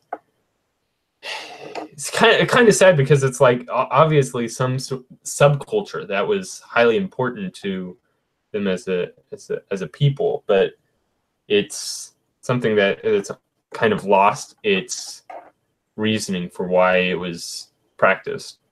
And I'm sure there's a lot within like just handwriting and calligraphy. That's kind of a antiquated practice now, but it's still kind of like novel in some ways, but it's not like valuable anymore. What would we all do if the electricity turned off tomorrow? Never came back on. Yeah, well,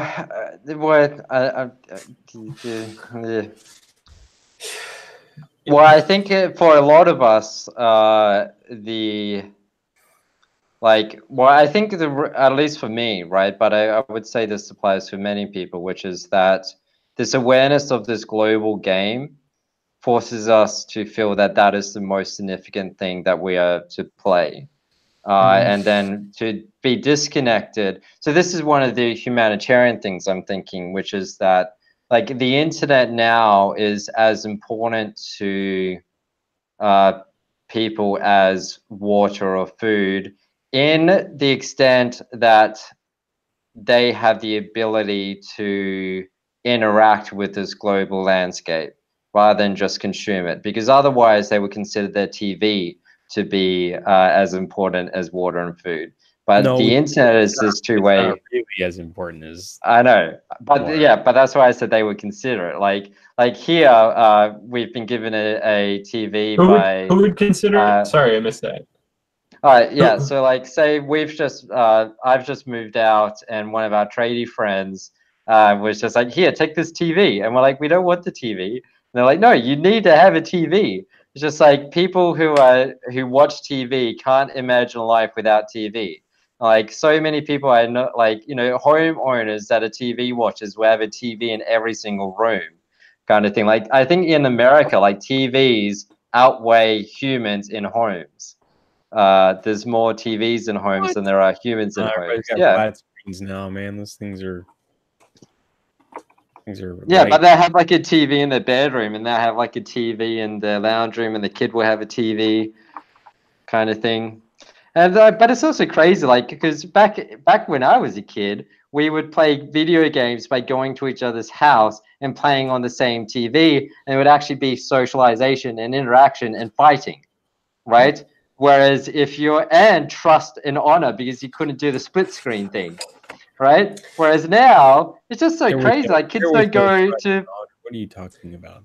Kids don't go for playovers anymore. They just play online with each other. It's just so weird. It's just like they're not actually dealing with a friend in person. Where it's just like they're just dealing with an audio representation of this friend. It's crazy. I feel like the culture is going to kind of swing back a little bit and kind of turn more Puritan in a sort of way, because there's like elements of it that are already kind of being pointed out. Like what is the article on Wall Street? Like men are no longer going into meetings with women by themselves at all, just because it's too much of a financial risk to have that be open to that type of process. And like with Jonathan Haidt sending kids out to be free range kids and advocating for like no cell phones or no social media before they're like in high school. It's going to be a hard process, but I think, I don't know, in order to regain what's actually valuable, it's something that's going to be needed to be done for new parents in this age, is to really reevaluate the modern amenities that we have and putting restrictions upon them. Or at least that's something I definitely plan to do in the future when I have kids. No, it's essential. It's vital. Yeah. But it's also interesting. Like one of the previous points about the damage it does to children. It's just like all the CEOs of tech companies don't let the children on the internet until they are teenagers. and they don't give them devices, and they go to pencil schools rather than laptop schools, which is interesting. Yeah. But yeah, okay. So to answer your question, what would happen if the internet died? Well, one is, there was actually a really interesting tweet actually by someone. Marlene something. No, okay, no, was it Marlene or was it so? Hold up, I want to make no, it wasn't Marlene. It was a shout out to a recent Twitter follower that had a really interesting tweet. So she said that what we need instead of like the purge or whatever is every year all our social media profiles completely reset, and we have to completely start again. All our followers, all our content and everything completely resets every year as like a purging. And then someone said, "Oh, this is like if Fight Club was written today." So one of the commenters said, "It's really that would make a really good movie." Not a really good movie, but it's an interesting concept for sure. It might make a really good YouTube movie. Yeah, there you go. 19 minutes and 35 seconds long. A Netflix one, yeah. Well, or an M. Night Shyamalan movie. Yeah, he could probably milk it out to be a 2-hour-long movie. Yeah, here we go. Julia Hay, I'm okay, Julia on Twitter. So she says, I like to propose a new tradition. Every year on the 1st of January, we reset the internet. Every page is deleted, all social media handles are released back into the wild, and all follower accounts reset to 0. After that, we all have a blank canvas, and it's a free-for-all. Sounds like prior to that, it would be like Y2K, the approach to Y2K all over again. Everybody's like, trying to get everything onto their hard drives and all that. There's no way you could design a system stable enough to handle the moment that everybody logged back on the first time and tried to create a new account and a new name. And that would actually incentivize investment in decentralized technology. Yeah, it's just like the cash types of yeah.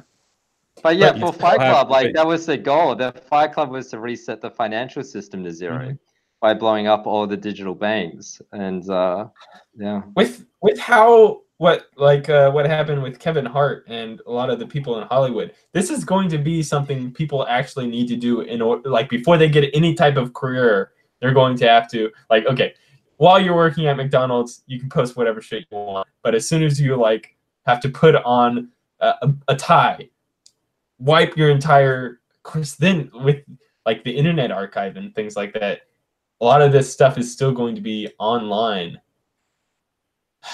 Yeah. You just have to. Well, celebrities already changed their names. Like you would just like that transition. You would just change your name, and then you would present this alter ego as if it was the real you, and all your history is artificial. It's like what they do with all the movies anyway, where they show like pictures of someone's like you know, all the movies where they're in a relationship, and they'll show pictures of them in a relationship like 10 years ago, kind of thing, and it'll be like, or like 20 years ago as kids, and it'll be, or like the kids one is real good. So they'll just use real childhood photos of the actress or actor, but in the movie as that context, right? I wonder if in the future we'll have to have some sort of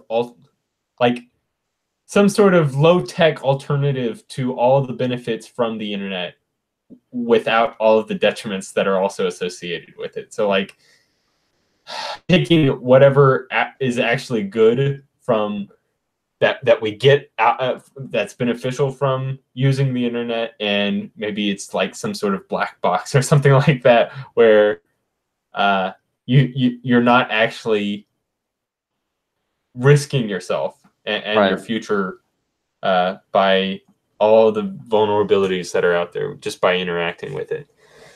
It's probably not something that's going to be necessary right now. We can't have a totally free market of everyone's intentions seeking attention of everyone all at once. It's just insanity. It's pure insanity, right?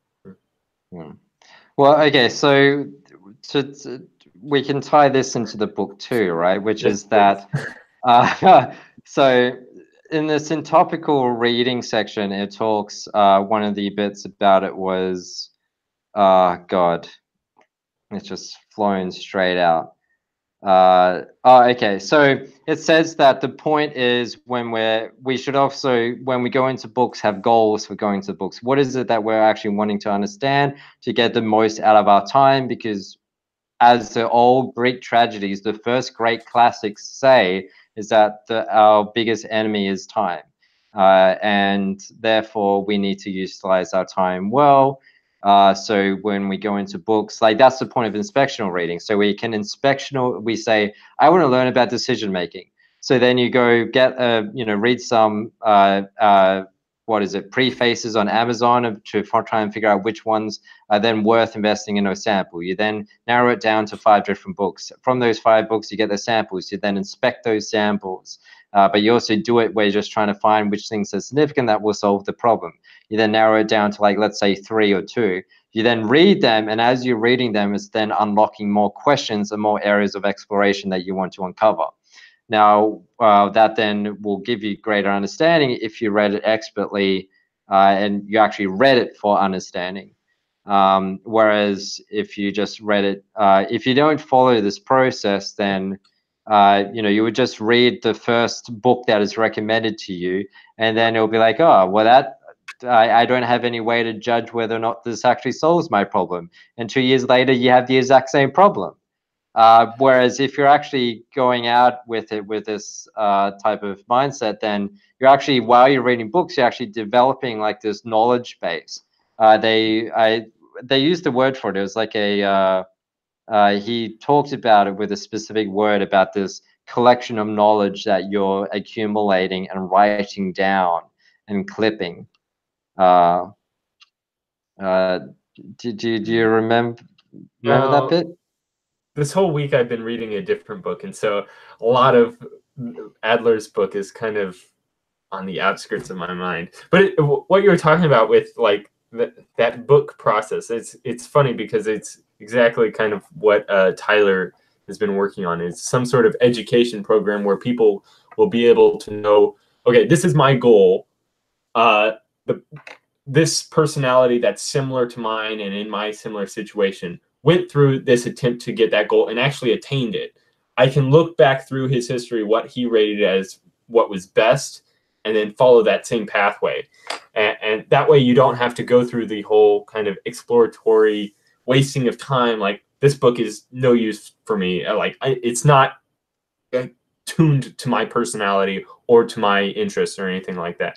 And so it's definitely an attempt to efficiently or set up educational pathways for people in their overall life goals, things like that. But they use the word bibliography. Gotcha. So it's like everyone should maintain their own bibliography of their understanding. And Ben Shapiro is the best example of this probably in the entire world. He's giving a debate. Here's a quote. Here, page blah, blah, blah of this book. This statistic with the exact precise numbers. Like, blah, blah, blah. His whole... He's like, he must have read this book when he was 5 while he was playing the violin like an expert. Right? He probably read a book, How to Play the Violin. No, he would have read... This is what Ben Shapiro would have done. At the age of learning to read, he would have read How to Read a Book, and then he would have done a syntopical reading on how to read a book on playing the violin. So he would have done the approach on how to play a violin, and he became that, and then he would have done the same approach of how do I solve the problem of becoming a lawyer, and now he's got his own bibliography of being a lawyer. Well, that's the funny thing is, like, you can definitely tell he was a lawyer because, like, that's how he argues. Like, he has all these facts memorized. Like, instead of like studying law books and like memorizing exact cases and different things like that, he's just used the entire lawyering process of education, but for defeating leftists. Just like memorizing all the instances of things going wrong with leftist policies, anything like that, anything he can use, and then he can spit it out there and have the exact notation and like just he definitely like it's not practices, it's like orchestrates or strategizes about like what he's going to do when certain people come to him. And it's so incredible because like nobody else really does that, where like pre-plan their enemy's attacks and like studies for it, like a lawyer would study for it. It's so. Well, I don't think it's lawyers. Well, it's because I think he's so widely read and he's so well read. Like he does do like so. For instance, I posted a GitHub issue recently because these people working on like a note-taking app, like the kind of Apple Notes, or your typical like just notes in a folder, and you write these plain text notes. And I thought that it would compete with Evernote, and I'm like, these are completely different product markets. So, for instance, you have the journal, which is your Apple Notes or whatever. It's just you put text in, little notes, and you have those notes. Whereas Evernote is in the clipping business. Evernote, you're browsing the web, you're watching a video, whatever it is, you clip the highlights, and it stores them with the context, and you can link them with other notes, right? So Evernote is that newspaper board on the wall where you clip things together. The only problem with Evernote is, in my opinion, the design is absolutely overwhelmingly complex, and I don't like its design. And I always get overwhelmed and frustrated whenever I use it. Like, it's really unfortunate that it doesn't have a cleaner design. Because it's like the concept behind like the market value is so good. So it's just like say Sam Harris, he utilizes a program called Ulysses. It's like a Greek term. Ulysses? Yeah, probably Ulysses. Yeah. So it's like a writing program, and but you can connect different chapters and hyperlink chapters and things like that in it. And so that's kind of, so that way when you're writing a book, you're just fleshing out, you flesh out one concept, and then you can hyperlink it to a next bit. And then when you add something else, you can get it, and you can just move everything around into then coherent bits. So you don't have to really worry about the whole thing as you're writing, or you can flesh it out and reorganize things as you're doing it, which is quite nifty. Whereas, so yeah, but so like Ben Shapiro, yep. Well, so, go ahead, sorry.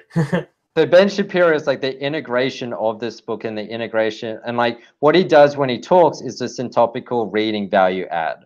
But the problem, so to tie this in with the internet resetting, or this global, or this need for the internet to participate in this global game. So one of the issues with social media, the issues with the internet, the issue with information addiction is that it's something we can't ever get the top of.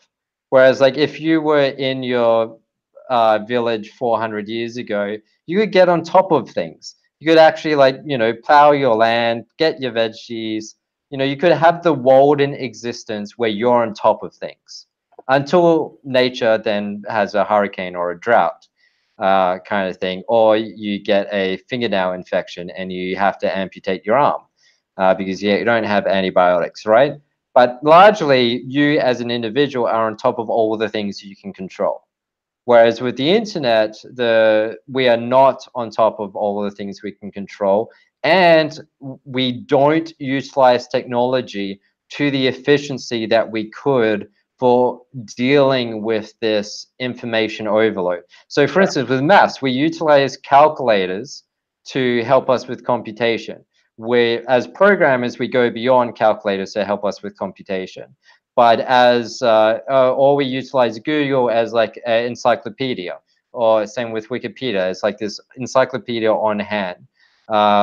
We utilize different aspects, but the one area which is profoundly making us understanding impoverished is the inability to utilize technology to catalog our understanding and our research as we are doing it.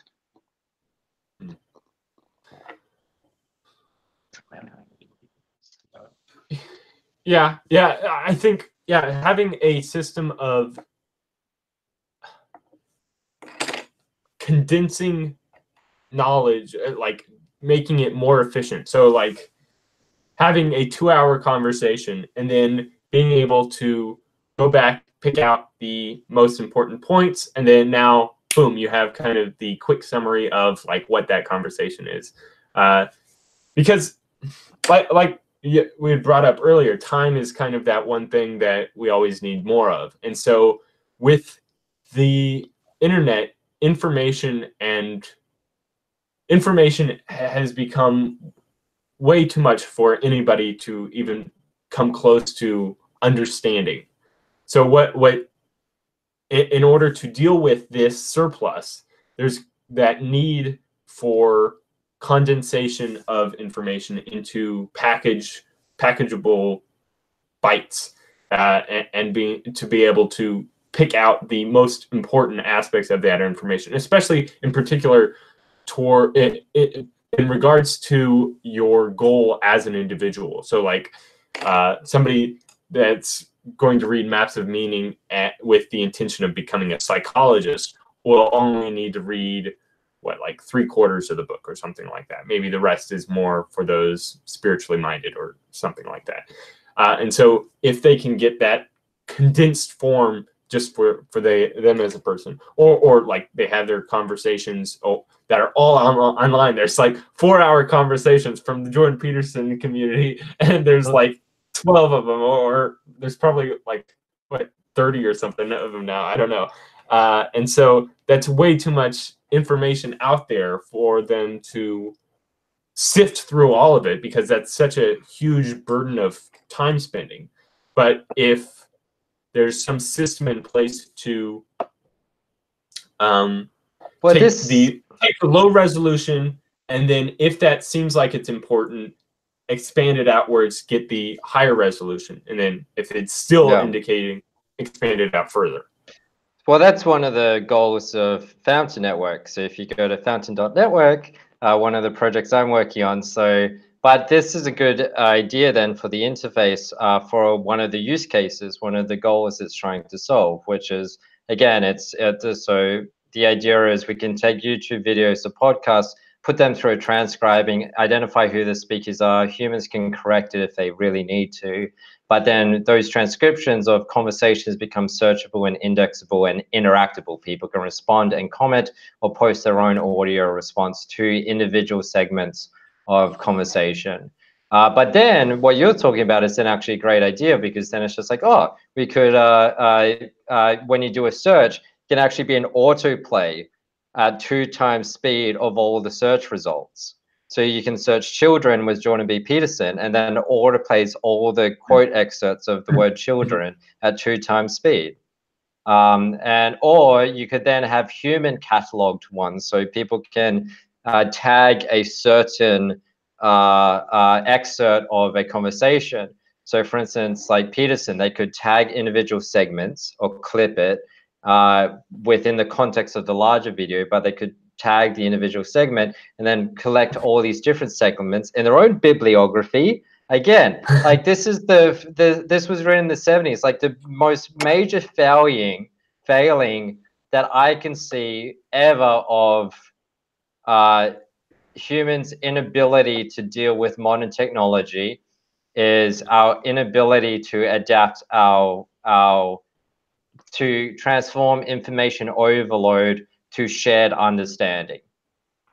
Because like, say we're researching something, let's say we're reading how to read a book. Each of us have to go away and we read it.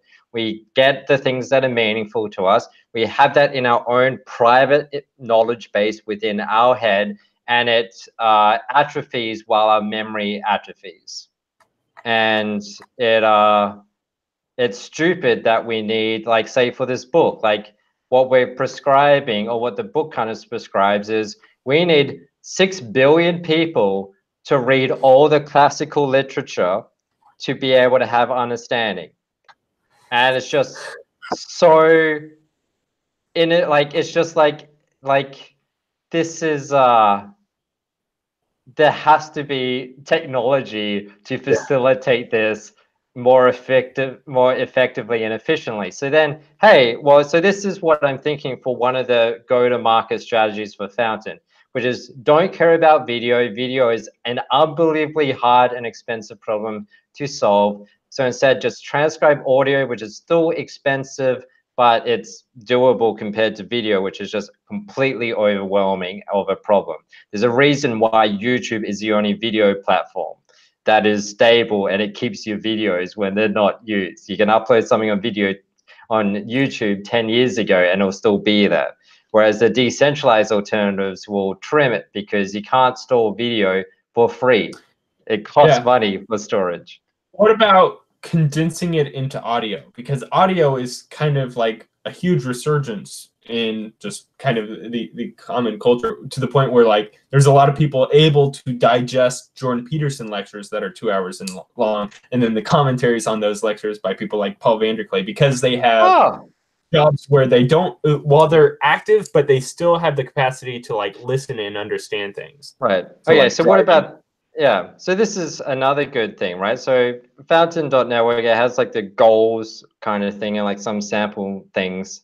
But then, so, okay, so let's run with this. So yeah, so the goal is to do the transcriptions, but I was really focused on video the whole time because, you know, video is optimal, but technology isn't there yet for the video as much as everyone hopes it to be, which is unfortunate. Like Google could do this with their infinite supply of money, but the little poor me being a little Australian entrepreneur, yeah, good luck. But okay, so well, that's my little woe victimhood story, calling for communism and Marxism. But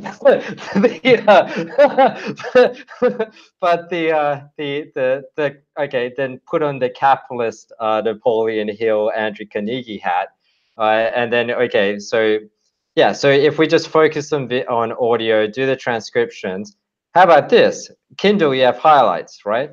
And the modern Kindle, like Kindle on iPhone, it will highlight things which when you're reading it, so it underlines things that other people have highlighted. So then it's just like, oh, other people found this important, I should highlight this. So what we could do is, because we have those transcriptions for audio, people could select a time period and then automatically highlights the text. Or they highlight the text and it automatically selects the time period of the audio. And then we can get the counts of how many people highlighted certain things or thumbed up certain excerpts. And then people can then filter it, their version of the audio clip. Like, okay, there's a 2-hour podcast. I only have 20 minutes. I'm just going to listen to the top 10% of excerpts. Highlighted excerpt. Yeah. That's at 2 times speed. yeah, that's good. And then like if they, okay, so that's a really quick way to recognize, am I going to like this podcast or not? And then like they listen to the excerpts and like, there's a lot of good stuff in here. There's probably a lot more good stuff that wasn't also highlighted. I'm going to listen to the full thing. Even better, we could tie this in with Tyler's Metagora idea, which is the personality profiling of individuals with the goals and the needs. So you could personality profile the members of the Fountain. So then when you're watching a JPP thing, it can show you give you all the excerpts in a playlist at 2 times speed or whatever of people like you, right? Or, you know, to accomplish the goals that you're wanting to accomplish by the manual categorization of excerpts, kind of thing, right? So that way, like, but you know, then you have the whole knowledge silo, information silo, polarization thing, because then it'll be like, I'm never going to get recommendations of reading Marxism, right? Even though it's just like, oh, I should read it to know the arguments and everything, right? To actually expand my own horizons. Speaking of which, that's another good quote from the book, which was that it was something about like what the understanding is, we should read to understand.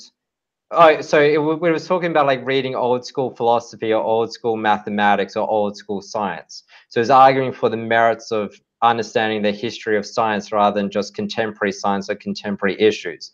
And it said, even if we're not a scientist, it is still valuable for us to read with the intention of understanding the, I guess, the practical points of a scientific piece of literature like a mathematical work or something like that, because it expands us beyond our horizons. It expands us beyond our constraints that we previously had. So it's kind of like really good because it's an argument for generalization. Because one of the biggest pieces of bad advice I've ever received was it's half good, half bad, or it's good with unintended horrible consequences, which was, I received this when I was a teenager, and it was specialized because experts specialize and experts get the money and the resources. But then you specialize and then suddenly you're in a little crevice. And you're in that little niche, and then the world changes or flips, and then you're irrelevant. Yeah. And so the entrepreneur should not specialize.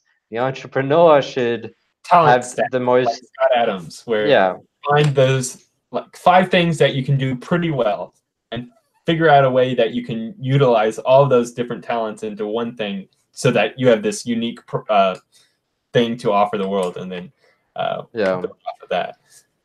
Yeah, but you need this ability, like, because specialization is similar to putting your blinders on or putting your head in the sand, where it's just like you know, an emu or an ostrich, if you're American, specializes by putting its head in a specific area of sand, right? But if you're, but it's so dangerous to do as a career move, especially in the tech industry. There's certain specializations or there's certain fields where that the knowledge that you learn from that can be highly applicable to many other scenarios. So like particularly evolutionary biology.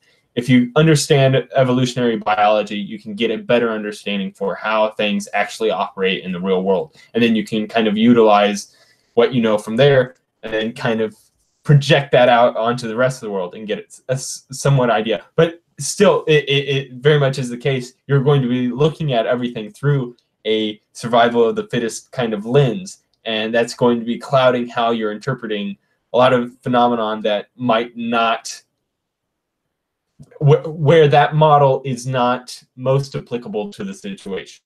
Like in figuring out how to cooperate with your wife and kids. Maybe the evolutionary model for that would be something that could take a little bit of a down thrust from, and instead looking at it through the more empathetic, I don't know, lens of emotional caring, things like that. Well, it sort of depends on what are you optimizing for, right? So, for instance, a Muslim society is optimizing for a very different outcome in their marriage than what a Christian society is optimizing from their marriage. So the so I think it's really interesting, right? Because like this, it's just so nifty, right? Like, and this is one of the crazy things, because it seems still within modern society, resources go towards those who control scarcity. And it's just like, but that doesn't need to be true, because we have things that are abundant. And when things are abundant and you're controlling them, then you become a tyrant and the people seek revolution over you, even though you were good for them. Kind of thing, because people seem to really care about liberty, which is another libertarian point. But the Patreon model is very fascinating to see as a kind of resurgence and kind of a new alternative to the typical 9-to-5, something like that, where you're actually like directly interacting with your niche. And I forget who the like self-help, it might be like something like Tim Ferriss, like all you need in order to live off of a 5-figure salary a year is like 1,000 or 5,000 dedicated followers, something like that. And like that's enough for you to have a living off of. And like that's not that impossible, really. If you have like one of the funny things about 4 Hour Work Week, like a lot of these, look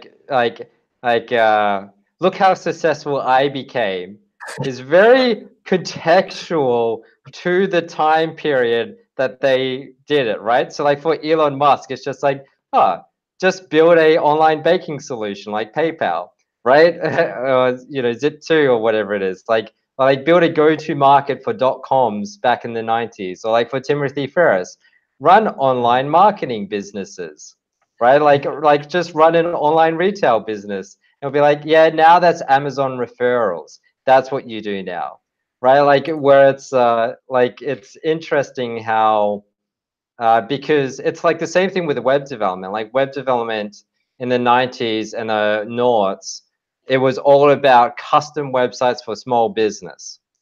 And now, like since 2010, it is terrible advice to do a custom website for a small business. Get them a Facebook page and a Google Maps listing. They're sorted.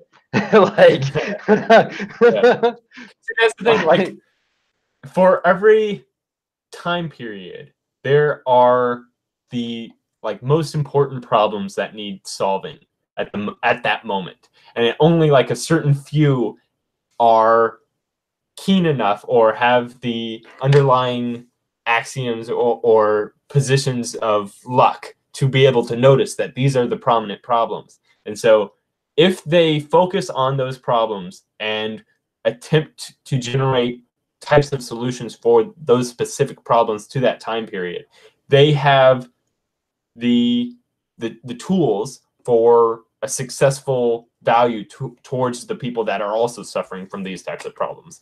If they're only solving problems that are only to their core niche of like gardeners that are living in New York, that's a very small kind of subsection of problems for that people. But of course, there might be that type of niche, but not the one that can scale up. So seeking out the most impressive problems of your specific time period that you exist within, and then it's also like converting that into a career of some type. Well, like the whole 4 Hour Work Week was not that advice. Like it was don't even do anything impressive. It's just do the minimal amount of thing to earn you the most money, so then you can do impressive things. Like but like because I read that book kind of when it came out, and I was a digital nomad. Obviously like this is so stupid, which is like every single generation was like large travelers, like the Generation X's. Right, like they bloody travel all over the damn place. Like, they're off to Africa doing missionary runs and things like that. And then you have the bloody millennials, and then or like the Gen Ys as they are in Australia, and it'll be like, hey, look, like like in 2016, we're in Bali for a month with a laptop. Oh, look at us, we're so edgy, being a digital nomad. And it'll be like, you're just going home back to Germany every month. Like it's just so stupid. But there is like a influx of that, which is you have these little 18-year-olds, 20-year-olds, they read like 4 Hour Work Week, and then they like travel to Bali for like a month, and then they'll like they work in this elusive tech industry. And it's so weird because I worked in the tech industry as a trendy kid or whatever it is before it was trendy. Right. And then it's just like, and it's back before, it'll be like, oh, you work in the computer? That's kind of odd. But then as times have changed, right? I've noticed like the younger the girls are, back when I was single, the more interested they being a tech entrepreneur is to them. Because it's kind of like, oh, you're like a Zuckerberg. That's fascinating. I saw the social network. He's cool, kind of thing, right? And when like now you have this generation of like 18, 20-year-olds, reading 4 Hour Work Week, going to Bali for a few months, thinking they can do this online marketing thing. And it's just like, this will work for a very small time, but then you're going to realize it's going to smash you in the face, especially because you're ignorant of tax laws. So what wasn't like one of the things that made Tim Ferriss famous was he got in at the exact right moment to do blogs. And like I don't know. I haven't been on a blog for the past 4 years or something like that. I don't, it might still have its small niche that it is following, but I can't see it being the amazing business it was before. Yeah, well, Timothy Ferris is someone who connects products to markets for a fee. So, you know, for an affiliate fee, for a referral fee. That's his whole business model. He doesn't communicate it that simply, but he's an affiliate marketer. That's his whole business. Connect now he's got a brand associated with him as a person. And so, like, the Timothy Ferris podcast is his career, essentially. And so use that. Yes. Yeah, so the podcast is connecting information, like, you know, so he's got adverts on his podcast that he advertises, but it's the reinforcing, you know, products to people is business, right? But you have to, or product to market is business. I help connect product to market. And he just builds on that loop of refining and growing that market to the biggest it can be, where those products are meaningful to them. And those products can be people's books. Hey, I'm interviewing thing. What's your latest book? I'm interviewing thing. What's your latest thing? You know, your little healthy diet thing or whatever it is. Or, you know, he's got his own book, which is, hey, I've done this podcast. I've done the syntopical reading of my own podcast, and I've now published that as the book Tools for Tired. Right, like all he did was he did he did the how to read a book on his own podcast and published that as a product to his readers. Well, that's the thing. Like, it's such a brilliant kind of like concept for a book, because all he had to write was 5 questions, and then he just had to ask those 5 questions to 200 people, and that's him writing a book. It's really fast. I mean, it's a really interesting book, but it's like not a book really. It's this new kind of thing where it's like, what is it, like decentralized scaling up? I don't even know like how to explain it, but it's it's still manual labor. Well, all he's doing, right, is doing like what the you know, what like the philosophers or the scientists did, right? Which is be on what a news reporter does or should do, which is be widely read and then extract the meaning and distribute it. And, you know, and like that's a job. But the problem is that if this is a tedious manual labor job that is exhausting and difficult, and people aren't communicated the rules unless they read how to read a book, right? So therefore, people, they just go online, they get overwhelmed with information. They don't know what to do about it. They don't know how to process it. They don't know how to organize it. They don't know, you know, what questions they're asking and what answers they're getting, or the significance of statements, or what the authors think. You know, it's just a complete overwhelming mess. And, you know, then they get stressed out, or they feel like, I just need to keep focusing. Eventually I'll figure it out. Eventually I'll figure it out. But they never figure it out. That's the whole point of like to why we now delegate everything to experts, because then we trust some people as if, oh, that person has it figured out, but they don't have it figured out. And they're only an expert because they have some proprietary information in their head that was too difficult for everybody else to figure out. And then they publish that through the product of a scarce book, because they haven't figured out how technology can innovate it so that way you don't even have to write a book, because people can already excerpt the meaning from the resources that you read to obtain the meaning that you just put into the book, which is the Fountain Network. It's the distribution of information, like the distribution of valuable information towards the needy.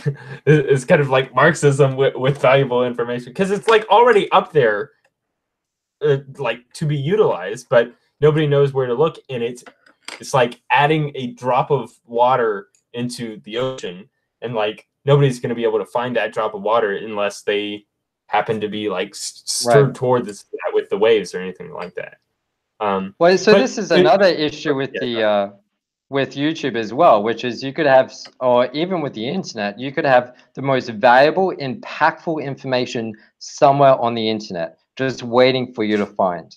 right? Like there's probably some piece of information that will profoundly change your life for the better, and you need it right now. But your ability to access it with the overwhelming amount of information in the ocean of the internet, it's just like good luck trying to find that, right?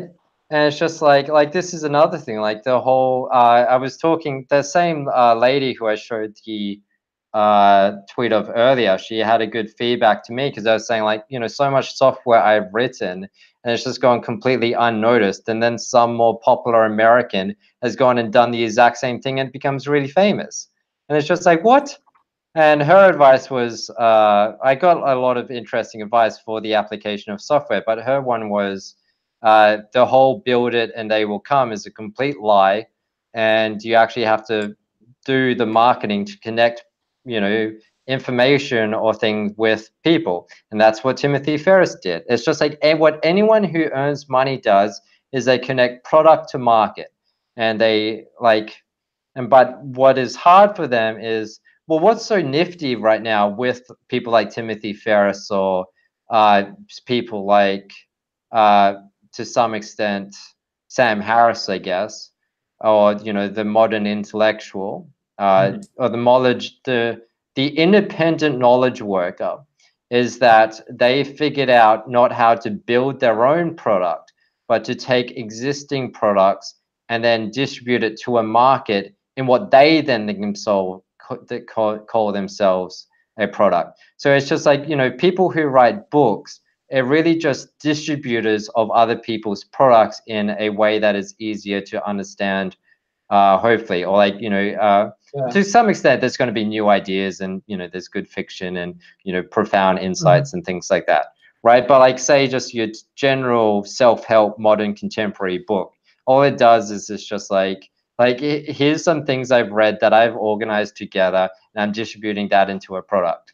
And it's just like, yeah, because I can especially see that with Sam Harris, because I don't know what it is about it, but when it feels like, and this is part of like his style of writing. It feels like it was written in an afternoon, and it kind of has that casual feeling, like it's very linear in that sense. Like it takes you from one place to the next, and it seems very easy for him. Which I mean, it's great for him because like that's how he builds his brand, and so by having that brand association with him as a person, Sam Harris, and then having that ability to write a book just like that. Of course, now with the podcast, all he has to do is get a person that's famous that has already written some other book. Like what's the guy that Michael Palin? Yeah, I think that's his name. The guy that wrote the recent book on psychedelics. Like that guy wrote a book, and I'll just have him on the podcast, and then I get whatever Patreon money for just having this conversation with this person that. And also Amazon referral links for his book. Yeah, that's true. Yeah. So how to like utilize that market system with I don't know, because like in order to do that, you already have to have a brand associated with your name, and like I don't know if that's something we really want, like a certain brand associated with every single person on the internet. This is just seems like too much, because like with Wikipedia, I have no need to know who are the people that are actually writing these types of things. Like they can exist as an anonymous figure for all I care, really.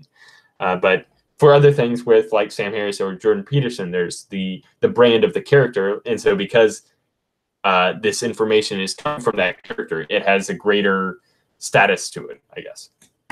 But I want to bring this back in from the Fountain Network and how to read a book, because having that like condensation process of valuable information, like here's a Medium post that would take 20 minutes to read, and then somebody over here has come by, picked out the best parts, kind of rewrote it in kind of a Cliff Notes kind of version. He's kind of condensed it, and that's kind of like the process of what is the first step in reading a book properly, and how to read a book? Yeah, inspectional reading. So by having these inspectional readings of all the important books or podcasts or articles, things like that are already out there, and like all you have to do is read this 2-minute inspectional reading just to get a good, clear idea of like what's in this post, and then do I want to see what's from this inspectional reading in its full thing, and well, to be able, yeah, go ahead. What? Actually, keep going because you were on a roll. Yeah.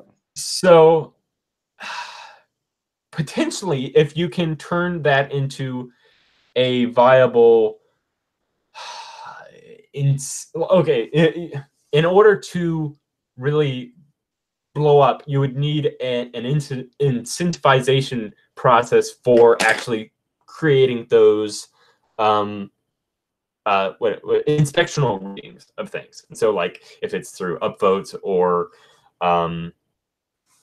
ads or I don't know what it would be, but something so that, I mean, like with Wikipedia, there's people that do this kind of stuff for free. So if you can tap into whatever weird autistic process that it's causing people to want to have their information up on an anonymous thing with status, I guess. And there certainly is like that a large amount of people that want to have that, as long as it's like the forefront of the information on the internet, which Wikipedia essentially is. Like if anything like needs to be sought after, it's going to be there on Wikipedia. But yeah, just creating, having these condensed inspectional readings for all these important major things. And then like for large things like Plato's Republic, you can have an inspectional reading that takes 20 minutes to go through the entire inspectional reading. And then you can have an inspectional reading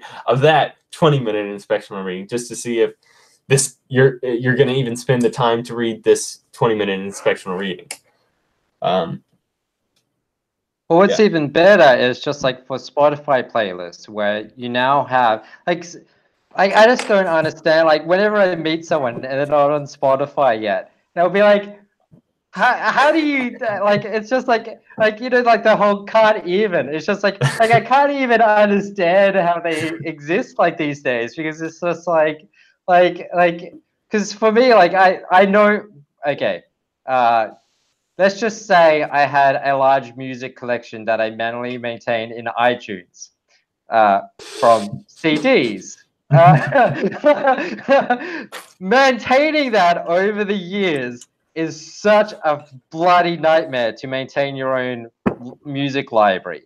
Like Spotify, it is pure tech innovation at its finest. Like all of these examples where it's just like it's just taken the whole burden of media library management, which is like, you know, you would always have that one tech friend among all of your peers, which would be the music library manager, right? And because it's just an overwhelming complex problem of ID tags, album art, making sure everything's right, making sure the ID tags are actually of that song, making sure the ID tag actually plays on the iPod, right? Like, so things are actually correct rather than just being file names. How do you actually find the right things? Like overwhelming complex.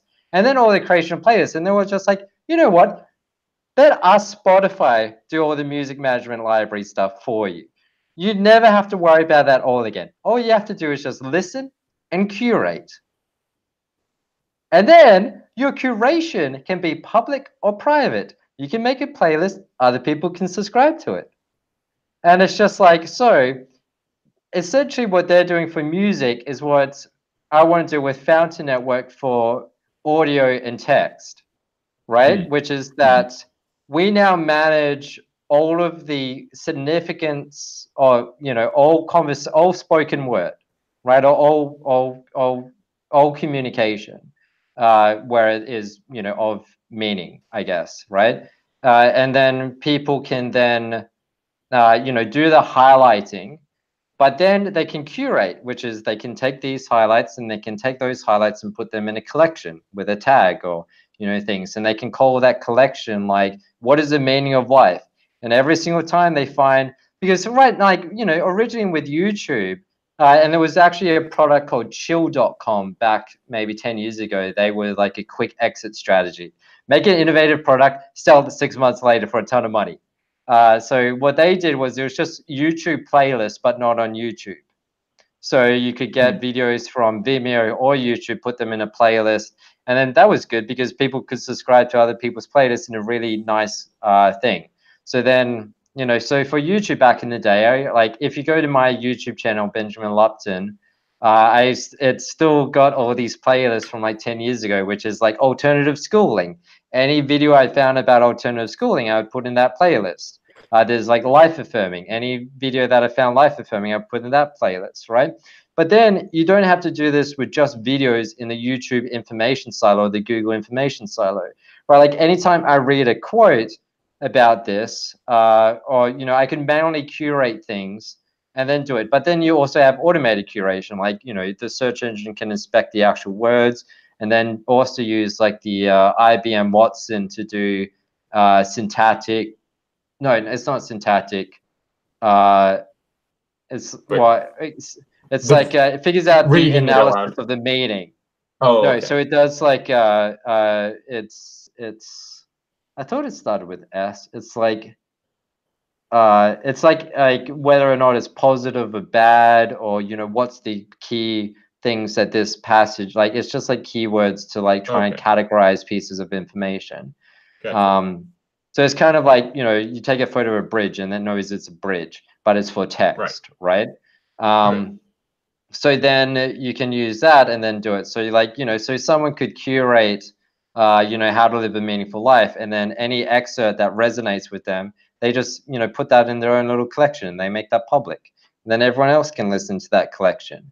And maybe it can be a Spotify collaborative playlist, right? Where they, you know, other people can work on that collection. And then we bring in Tyler's Metagora into that, like that type of co-curation, collaboration of playlist type thing, or tags. And now we maybe we need to. This is one of the things Andy Worski does, which is he renames his live streams for the topics they're currently discussing. Because right now people are still coming to our thing for how to read a book, even though the meta theme of this conversation is how to read a book, and that is evident if you listen from start to end. But if you're just coming in at random bit, you'll be like, this has nothing to do with how to read a book. Yeah. Well, it's using the base ideas from how to read a book and then kind of overlaying it onto how to use the internet properly. Because yeah, that's another thing with like social media. Like when we go to read a book, we're supposed to have like some sort of reason why we're reading this book. Like what are the questions we're trying to get answered?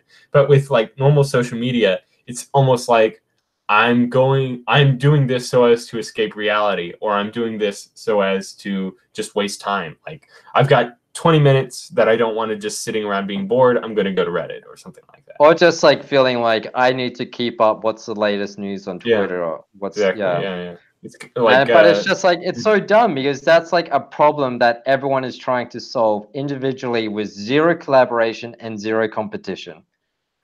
And what do you mean they're trying to solve it? So the problem of I'm trying to keep up. Oh, right? yeah. There's no technological assistance with this. It's just like it's just more optimizations of the existing things, which is journalists now being more accessible to everybody, people with opinions now being more accessible to everybody. It's just solved accessibility. It hasn't actually solved like the distribution loop, I guess, or like, you know, how to re-optimize or reinvent it. So like one instance of like a situation that pissed me off about curation, which I fixed, which was there's a type of product technically called a static site generator. So I made like the most popular one for Node.js back in the day. But then there would always be these little blog posts like top 10 static site generators, top 5 static site generators. And then it would be quite infuriating because then you have to go to each one and be like, hey, you forgot .pag or whatever, right? because you're also trying to do your marketing. And then I just decided, screw it, these things shouldn't even exist. Why don't I just do a definitive collaborative listing where everyone lists the static site generators with little tags for the features and, you know, the star count and popularity. So then I published staticsitegenerators.net, made the listing collaborative, did a thing that completely eliminated the top 10 static site generators blog posts. Because you can't do like so it's quite nifty where it's just like, this is the proper functioning of technology and of innovation, which is to, you know, find a common efficiency of an intention and then be able to solve that intention in a disruptive way with minimal effort, kind of thing. But it's through collaboration. Like that's the same thing with Tesla, with energy, or like, you know, Solent with water. It's just like, how can we correctly integrate the best parts or the most performant part or the most significant parts of entire industries? So Solent does it with food and agriculture distribution, and then Tesla Energy does it where it's just like, how can we completely take the best parts of energy and energy distribution and then just solve that with, you know, better ways of doing things. And it's just like there's Lifesaver, Icon Lifesaver, and they make these water bottles, and like their idea is so nifty, and it's just like so rather than when there's a disaster that strikes the third world, or even when the cyclones hit, or you guys call them hurricanes, when the hurricanes hit you know, your area, and then, you know, everyone ends up homeless and the homes are destroyed, they still have to wait 3 days for bottles of water to be shipped to them, in which case they're having to drink dirty, infected water, but then they have to collect the water at a camp, which then promotes disease spreading, right? When the Lifesaver bottle is just like, just give them these little water bottles that are pretty cheap in humanitarian things, where, you know, it's more expensive for first world people because of the scale of innovation costs, right? But then, you know, for humanitarian stuff, then we just drop over these little water bottles, and then they can scoop up dirty water and then drink it instantly. And then that way they don't have to go to camps and get disease, and they don't have to wait 3 days for water to be delivered. And we don't have to collect water from somewhere to drop it off somewhere else. Instead, we can just be like, hey, there's some water that's dirty, just scoop it up, pump the water bottle, and it filters out the bad stuff for you for like 2 years. The water bottle works. Wow. And it's just like, man, that's the proper way to solve that problem. Yeah. Like, see, there's all these like untapped resources of information and knowledge that is just not being like applied anywhere. It's just kind of either sitting there, or it's like so close to being achieved. Like, how long did it take to put a few things together in order to develop that type of water bottle?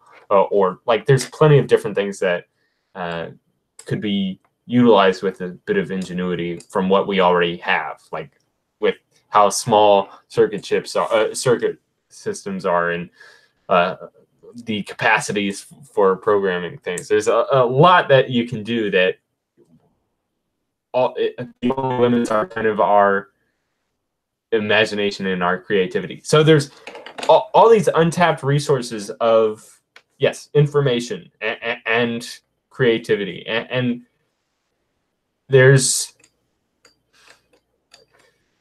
it's like it needs to be applied, and it's so weird that there's not anything that's actually attempting to harness this untapped resource. Because like, whenever there's some sort of resource out there, it's always people are seeking it out and fighting over it and things like that. But I don't know, maybe there's kind of an underestimation for the internet, where like there's the assumption that because it's on the internet, it's not as valuable. But that is true. Like whole economic theory is what is scarce is valuable. But it also needs to then they have different economic skills, but the summaries is it still needs to have some type of intrinsic value, or even some type of extrinsic value. It's whatever is scarce, with some type of value then becomes more valuable because of its scarcity. So if it's valuable and scarce, it's more valuable.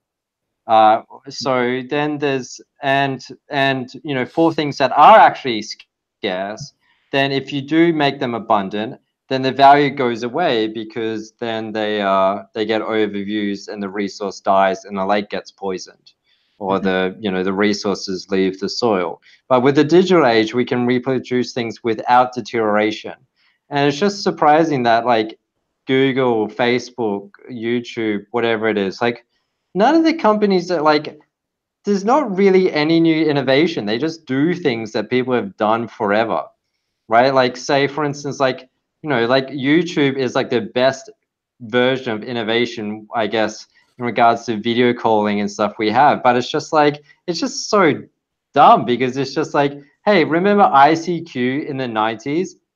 It's just like, hey, you know, people were chatting, like text chatting with each other, or even like news groups. Like, you know, there was group chats, and even ICQ, I think, had group chats. Then you had an MSN Messenger that even did calling and video calling, and then I think it even did group calling eventually. It's just like this is just a Google-controlled MSN Messenger, right? But with the option of recording. It's just like, how long have recorded conversations happened? What, 200 years now? 100 years more? And it's just like where's the actual real innovation here? It's just not happening. Like, yeah, YouTube was like, it's even hard to say that YouTube was an innovation because all it did was it took technology and then just applied it to an existing, like just amplified an existing thing that people were already doing, which was, you know, recording a conversation and then distribute it to everybody. Like there wasn't really like, yeah, whereas it's not like, it's not cross-sectional, I guess. Do you know what, like, because it's like something that is ingenious is something that is cross-sectional, I guess, where it takes technology from or like, you know, it solves multiple problems at once completely, where the cause for that problem is eliminated. But I don't know, it's because to some extent, you know, YouTube does it by solving a whole bunch of tech problems well, but then it's not actually like, it's still not solving. Yeah, it's like YouTube is centered around the like fulfilling the needs of its audience and its customer base primarily, whereas what we're kind of thinking of is, I mean, yes, fulfilling needs of the consumer base, but also realizing what the like larger benefit to humanity and to existence could become through the through this system put into place. But yeah, with YouTube, it's like centered around, okay, people want to watch videos, okay, we'll let them watch videos, and then not really like just working more of like, oh, you get more videos now. We have but it's we also can allow where you can put 10-hour videos on YouTube. Yeah, it's just expanding outwards. Yeah, well, their capabilities instead of. But it's also so crazy with YouTube because, like you saw with YouTube Rewind in 2018, which is they're actually going more old school with what they consider to be innovation. Like they're like, hey, we need advertisers, we need advertisers, we need advertisers. Please, advertisers. Look how advertiser friendly we are. Look at all these brands we have that you can promote your stuff through. Like all these celebrities that you can promote your brand through. Like and it's just like, no, YouTube, please don't do this. Like you're taking a step backwards, but then it's just like you look at the cost of hosting video. And it's just like, oh yeah, they really need to figure that one out. It's just like, well, man, the costs, like. I wonder if we could live in a future digital age wherein marketing is a extinct business, because there's elements of that that are already in place with, say, Netflix and YouTube Red, where like I haven't seen a YouTube ad in for so long, aside from those that are like inside, like content spliced in Wait, where... you pay for YouTube Red, but you won't buy a Kindle book? No, I buy I don't like reading Kindle books. Just I like having a physical paper that I'm flipping. Whereas if I'm just swiping on my screen, it's too easy for me to just go to other but you could get swiping. both, because one you can search and one you can't. It's true, but I don't know. I always mark down all the things that I want to remember. So like if I ever need to search back, I'll just look through my notes. Anyway, but YouTube Red is very useful because you can download videos directly to your phone and then listen to them while it's offline with the phone screen off, which is just perfect because it's like I don't even use a podcast app anymore because all of my content is there on YouTube, just downloaded onto my phone. And so, but okay, so could marketing as a like element of our lives be something that could eventually be a thing of the past, or could eventually go extinct? Yeah. Well, I think the only reason marketing happens right now is because we have this hierarchy of celebrity product or celebrity company, right? Where if we completely achieve decentralization of ability, then there wouldn't be any and if you have complete transparency. So the original version of Fountain back in like 2012 and 2013 was originally called Interconnect, and in this one, when people have their laptops open, the webcam is being constantly sent to the internet to the team, or so you go to interconnect.com and you'll just see a face wall of everyone who is currently online. And then you can click someone and have a conversation with them instantly if they're available. So it was kind of combining like this innovation of Omegle, right? Or chat roulette, but with recording and a face wall. So that way, Sam Harris would be there and you would be able to see Sam Harris is working on the computer. And then you could click him and then view his recorded conversations that he had through the Interconnect app. And it was only until recently that I was just like, oh, I don't like, that was such an ambitious project in 2014. That's why I put it on hold. Yeah. And then it was just like, and then it was only last year, I was just like, oh, I don't actually have to build the app of recording and hosting and doing all the calls myself. I can just use existing conversations or existing recordings. And it was just like, oh, it becomes possible now. I can actually do it. And then I was just like, oh, damn it, if it's video, it's still impossible because the costs are extreme. So then it's just like, oh, but if I just do your audio, then that can still add tremendous value to people.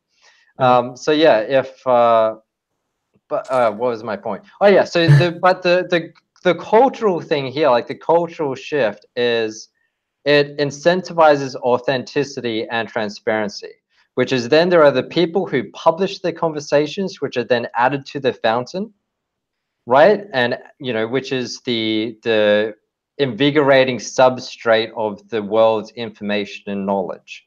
Or there's the people who have the conversations secretly and collude behind people's backs, right? So why the hell do these, when someone announces, hey, they're working on a Patreon alternative for the last 6 months, and they didn't tell anyone, then it'll be like, what the hell do you have to hide in a world where everyone is doing public conversations, right? And where everyone is doing public conversations, then you can just search, and you can search Patreon alternative and find out every single person talking about Patreon alternative.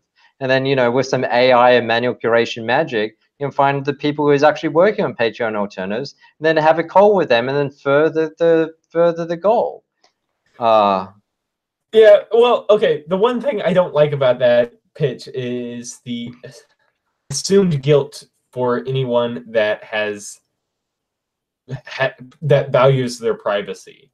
Yeah, introverts hated that idea. I mean, like, you read 1984 and then you're like, I don't want all information for my entire life out there for everyone to know about. Because the second version of this, like the iteration was in like a dating app or a connection app after I did my hitchhiking. And it was just like, how can I bring the benefits of hitchhiking to everybody? And it was just like, here's an idea. You connect someone based on the activity. So Omegle connects people based on interest. But what if you connect people based on activity via call? So that way you go on a walk and then you connected instantly with someone else in the world who's also going on a walk right then. So there's the benefit of hitchhiking, like hitchhiking, two people sharing an activity, they're going somewhere, right? And then they're forced to have a conversation and it opens your awareness. And, you know, so it's just like in that world, you're using technology and there is never going to be loneliness anymore. Like and it completely changes like the paradigms of relationships in the same way that Instagram is changing the social group that females compared themselves with. Yeah. Right. Whereas like, you know, an online, like a kid growing up now, they have no conception of a geographical limit of friends. Like now their friends, they're just like, why wouldn't my friends be all over the world? And so you have so then something like that really plus with the like inevitable future of the Elon Musk rocket planes where you'll be able to like go to India in 30 minutes from the US or something like that. That very much could be a like global friendships. That's so, man, I never thought about that before. But you're like, younger than me. I'm an introvert though. I don't think about having friends or anything like that. Yeah. Man. Yeah. That's incredible to think about. Man. Well, yeah. So then, like one of the anime videos by Pause and Select is called "What Is Mophobia?" So it's kind of talking about how in anime culture there's an idea of mo, which is this affection for a fictional character in terms of like a type of developed relationship with a fictional character. In which case, then they make two distinctions. One is where you're using it as a replacement for the real, as an imitation of the real, which then leans towards more psychopathic behavior. Or there's two, which is you're using it as a supplementation or even alternative, which is then like this new brand of relationship similar to the movie Her with Yoko and Phoenix in it. Where it's just like, hey, AI could facilitate relationships for a large portion of people as an alternative rather than imitation, in the same way that sex workers are not just imitations of love for disabled people, but they are actually a supplementation that is equally valid and equally profound to them. Right. So then so you would think, okay, well, what about a socially retarded person? And okay, for the bleeding hearts, I don't mean that offensively. I mean it just by the definition of it. Right. So, an example of that would be autism. And so people who are non-functioning autistic, then a AI girlfriend may actually be able to affect them positively in adaptive ways better than any real relationship could, where it can actually make them the hero. It can make them come out and be more assertive in exactly the same way the movie Her portrayed. It's interesting. It made me think of this recent, I think, video from Vox. It was some like quick documentary thing on YouTube that was talking about how the repercussions from, might have been Beam News, the repercussions from the one-child policy in China from the 70s, I think, maybe the 60s. A lot of families aborted their female children and had sons because they a higher cultural expectation, to the point where a lot of China is primarily male, and there's not a lot of females out there for them to have meaningful relationships with. And so that might be at least a useful application towards those those waifus that are that I don't know, I hadn't thought about except for in this direct context. And yeah, especially in those instances where there's a limitation of resources. And so having some sort of alternative to that is better than nothing, at least. Now, yeah, this is, it's kind of good that to some extent It is kind of good Tyler's attending to his kids or whatever right now, because I know Tyler would have protested severely over the last hour of this conversation for certain things, especially this artificial girlfriend one. Yeah, I have that side of sensibilities as well, because like from what I see in Japan, it's not something I see as being a positive route for relationships and for a meaningful like continued. But it's interesting because it's kind of like what my understanding of Japan is they're kind of like they are living the future of a Western city, which is the amount of efficiency and job flow, and their economy is a future economy. And it's just like these are the problems we're going to run into. So. But and just to be able to recognize that Japan, even though it is that future like techno world that America will become, there are still many problems with Japan, and like plus just like one of the largest problems I see in regards to the West is we have not solved suicide exactly, because suicide is kind of a problem that's only real, or it's not only, but it's a primary problem for Western countries, and it's not really a problem for most developing and well, nations. this is the thing, which is South Korea and Japan have some of the highest rates of suicide. And like the reasons they're having it is they are a future economy. And it's just like, you know, these are the problems. Like the more westernized you get, the more you kind of imitate South Korea and Japan, and the higher that suicide rate's going to go if you don't solve. Like Jordan B. Peterson is kind of solving suicide for these reasons in the Western world. And okay, now of course, there's also differences here, because I imagine the reason a trans person would commit suicide and a female commits suicide is very different than men who commit suicide. But men kill themselves magnitudes more than women do. So, you know, Peterson's really solving that for the men, but it's also at least the problem. But sorry. Well, so this is a big difference between Peterson and Owen Benjamin, which is Peterson will be like, oh, it's so great I've been able to do these. Okay, to some extent, take this at face value, right? Whereas, so it's like, oh, it's so great that my work has been able to do these things. And I have people coming up all the time saying, thank you, Peterson. If because of you, I came back from a really dark place and la da da. Whereas Owen Benjamin, someone says that to Owen Benjamin, and Owen Benjamin is like, no, you did that. You got yourself out of that dark place, right? Like, good on you for showing that initiative, right? Mm-hmm. And with Peterson, he's at least articulating the kind of like masculine story, like for what to center people's lives around, and by having that story, that's what's given a lot of people the ability to utilize that and to like put it into their actual lives and to live out that story. And so that it's very much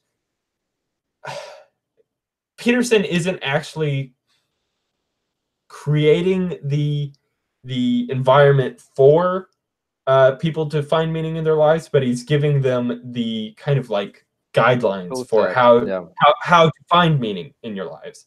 And I don't know, with the problem for certain Western nations is a lot of times there's going to be the feeling that if you did not exist, there would be no loss to the world around you at all.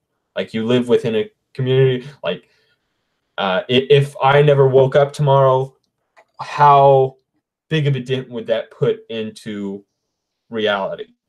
And if the answer is none at all, then that is an existential crisis for a lot of people. And so I think a large part of why suicide is such a great thing, not a great thing, a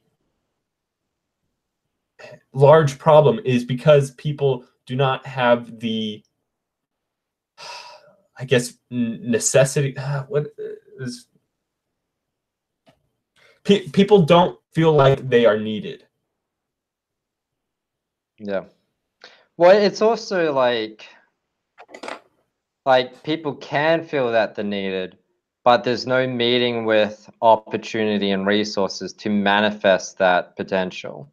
So like there's the book The Tragedy by Hermann Hesse, and Hermann Hesse deals a lot with really interesting. So the first book of Hermann Hesse I read, which was Steppenwolf, and it was actually like the first philosophical work I think I read, which was amazing. So I moved on from like because I back in 2014 going through a lot of internal crises, and I was just reading like what's it called, Paulo Coelho books. I read you know, the Alchemist, that was like hugely popular, and everyone's just raving about him, just like, oh, it changes my life, blah blah blah blah blah. And I'll be like, yeah, he changes your life like PewDiePie or Logan Paul or like YouTube celebrity changes your life, right? Like it's just like that's who was it recently who was criticizing this? I saw some YouTube video and they were really criticizing it, where they're like oh, when a YouTuber is just like, I think it was actually PewDiePie that did that in one of his recent Pew News. 451? Huh? Or I know. So no, so PewDiePie, I think it was on the Genius reviews. Yeah, Oh, so yeah, recently he did a thing on Genius, and apparently there was a Viner on Genius, and like, if just one person says to me that this saved a life, it makes it all worth it. And then PewDiePie is like this is the most vacuous statement you could possibly say, because like what was it? He's just like, they could have just found some other random video and then felt that way. Because if a YouTube video is actually saving the life, then it wasn't that much of a significant issue to begin with. It's just like, this is another case of YouTube just or PewDiePie becoming like absolute savage mode the last few months. Like he's kind of, I think maybe the whole T series thing is making him feel a little bit emboldened and unstoppable, because a few of the things he's saying is a little bit too crass for my liking, because I'm just like, oh, he's really walking on some fine lines right now. But okay, anyway, the what was I saying? What was I saying? Yeah, I was okay. So I was talking about how suicides. Okay, you were talking about Hermann Hesse.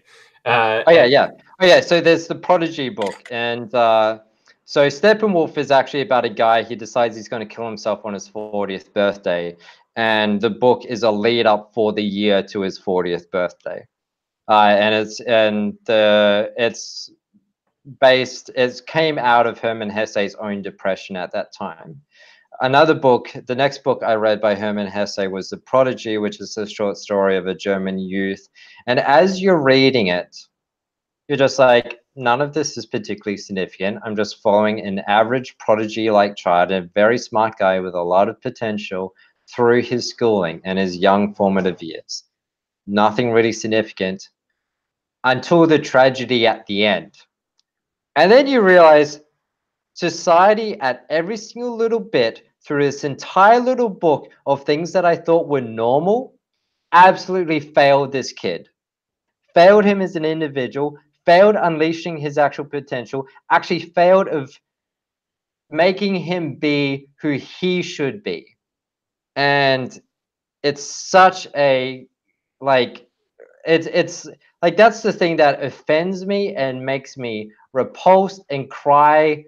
Like, there's two things that make me cry. One is seeing excellence manifested, and the other thing is, and that's tears of joy or appreciation.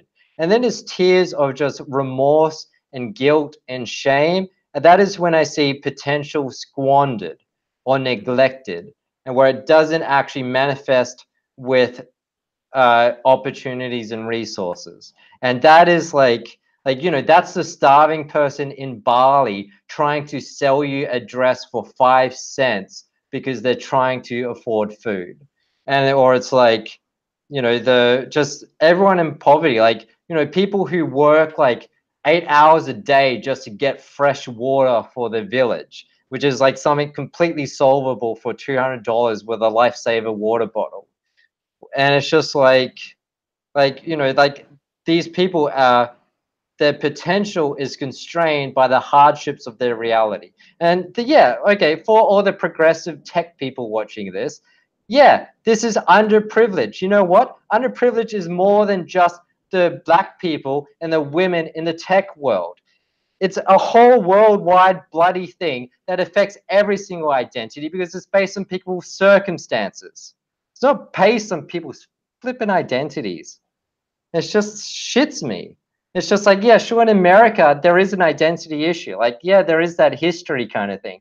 But the America isn't even a majority population of the world. Like, there's still only like, what, 5% of the world's population? And yet they act as if like they know everything. It's just like, I don't know. It just drives me insane. Like, Yeah, it's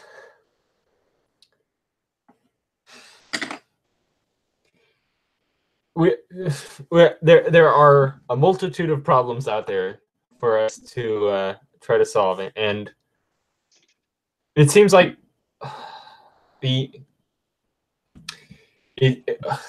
our societies are not our societies. Our systems are based around retaining the status quo instead of actually like actively seeking people out towards solving the problems that are out there. And so like it's safer for somebody to get a 9-to-5 job than to risk starting a business or a nonprofit organization or something like that. And it's I think it probably requires that well, for one, some sort of safety net, I suppose, probably for people, so that they have that access and ability to spend their time doing actively trying to solve these problems without having to worry about a living wage or earning enough for their family, things like that.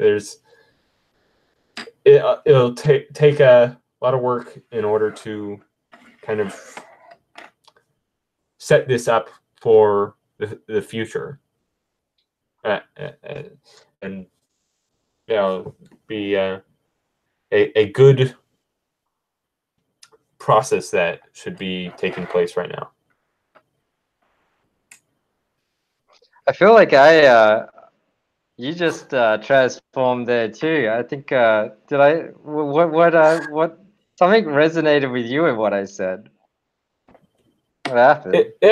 Yeah. It's a lot of these things are things that I've been thinking about for a while, but it's still that problem where I have no idea where to move forward on this in order to start solving problems where I see that, because like I'm in exactly the same boat. I have to earn a living wage, and so like I have that, but what to do from there? And Right.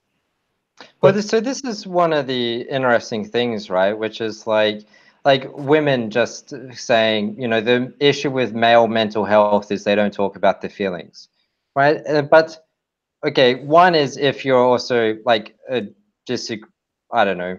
I think it's with disagreeable men. I'm not particularly sure, but for me and people who are disagreeable men, from my sample size of people I know, they don't really know what they feel. They know what they're doing.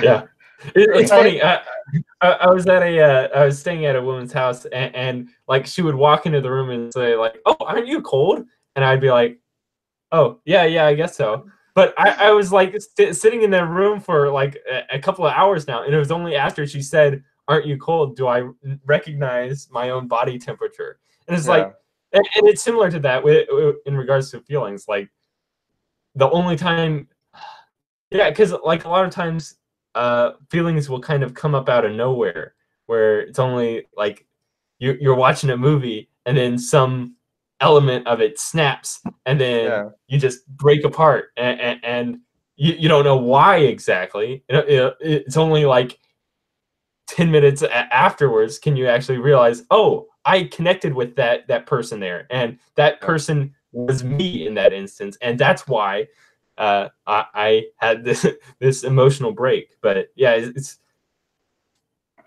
very different from Yeah, well, it's because like I realized this was related to agreeableness because I just thought it was men versus women, but it is seems to be related to agreeableness because I met an agreeable man or two men, and one man, walked into the group, and then he was just like, "Oh, how's everyone feeling today?" And then the agreeable man was just like, "I'm doing really good, well," and he talked all about his emotions, and I'm just like, I have no idea how to answer that question. Because it's the same thing with me and my dad. Like, you ask us how we're feeling, and then like the exact response is, "Oh, work's going really well." Blah blah blah blah blah.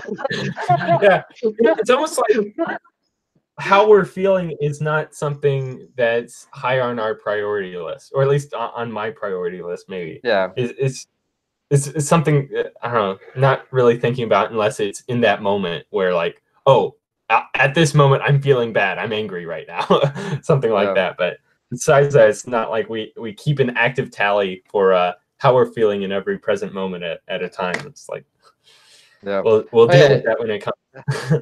For the one viewer, we've moved on for how to read a book to some extent, and we're just talking about how to.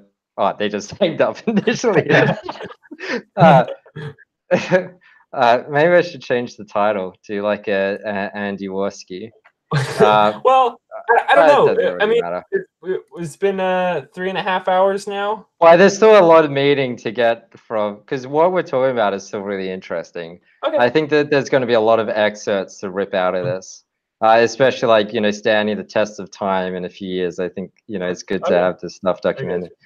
So, what would be a good title? Let's just do, I don't know, how to read a book and its impact on, what is it? Society? The practical, practice and morality of book reading. There we go. All right. Okay. So for this, for the emotion thing, it's interesting, right? Because like I read a book on relationships. I think an Ear for Men, or when I was watching Karen Strawman, and one of the differences is that men are defined by their roles and women are defined by their relationships, I think, was it. So men are kind of defined by what they do, and women are define themselves by their identity, by who they're surrounded with or whatever. But then for women, it's just like I'm not sure if it's all women, but it's just like their emotions are just like Storm in X-Men, right? Or it's just like, it's kind of like the same thing. Like you think of a boy who hasn't yet matured through wrestling and through emotional control. The boy is angry, he punches, right? The girl is angry, she pulls a girl's hair or screams, right? And whereas but then for or cries, right? And eventually like that distinguishment really happens because the girls generally need to start competing with the boys, and their only response is to cry because they can't pull the guy's hair or anything when they're kids, right? And the kids, like that strength barrier happens, and also with puberty, guys get way stronger and women get way more emotional, I guess. So but then it's so for that whole, so the point about the mental health thing is, if you ask a guy how they're feeling, they're probably going to respond with, what are they doing? And what is this to say is, they're feeling like shit because the circumstance is bad and they need to fix that metagame of the circumstance. Because as soon as you put them on fucking psychotropics, I think that's the right term for it, right? As soon as you put them on antidepressant pills, they'll opt out of the metagame. Like, they don't care at all about improving that metagame. they're now plugged into the status quo. And it's just like that underlying depression, like, and it's so annoying. Like, there's some people I know in a relationship, and they're both on, like, the guy's on, I think, at least the guy's on antidepressant. And then, like, and he's just working. And then, needless to say, the girl probably feels isolated and alone. So then she ends up getting on antidepressants. And then now it's just like, oh, we can just continue this unsustainable model of just working. And then it's just like, no, like, you need to take time off and actually work on each other and actually figure out this metagame. And it's just like I think so many shitty companies could be completely avoided if people got off antidepressants, because that way they would realize, oh, it's my company that's making me depressed, because it's actually less meaningful than what I thought it was.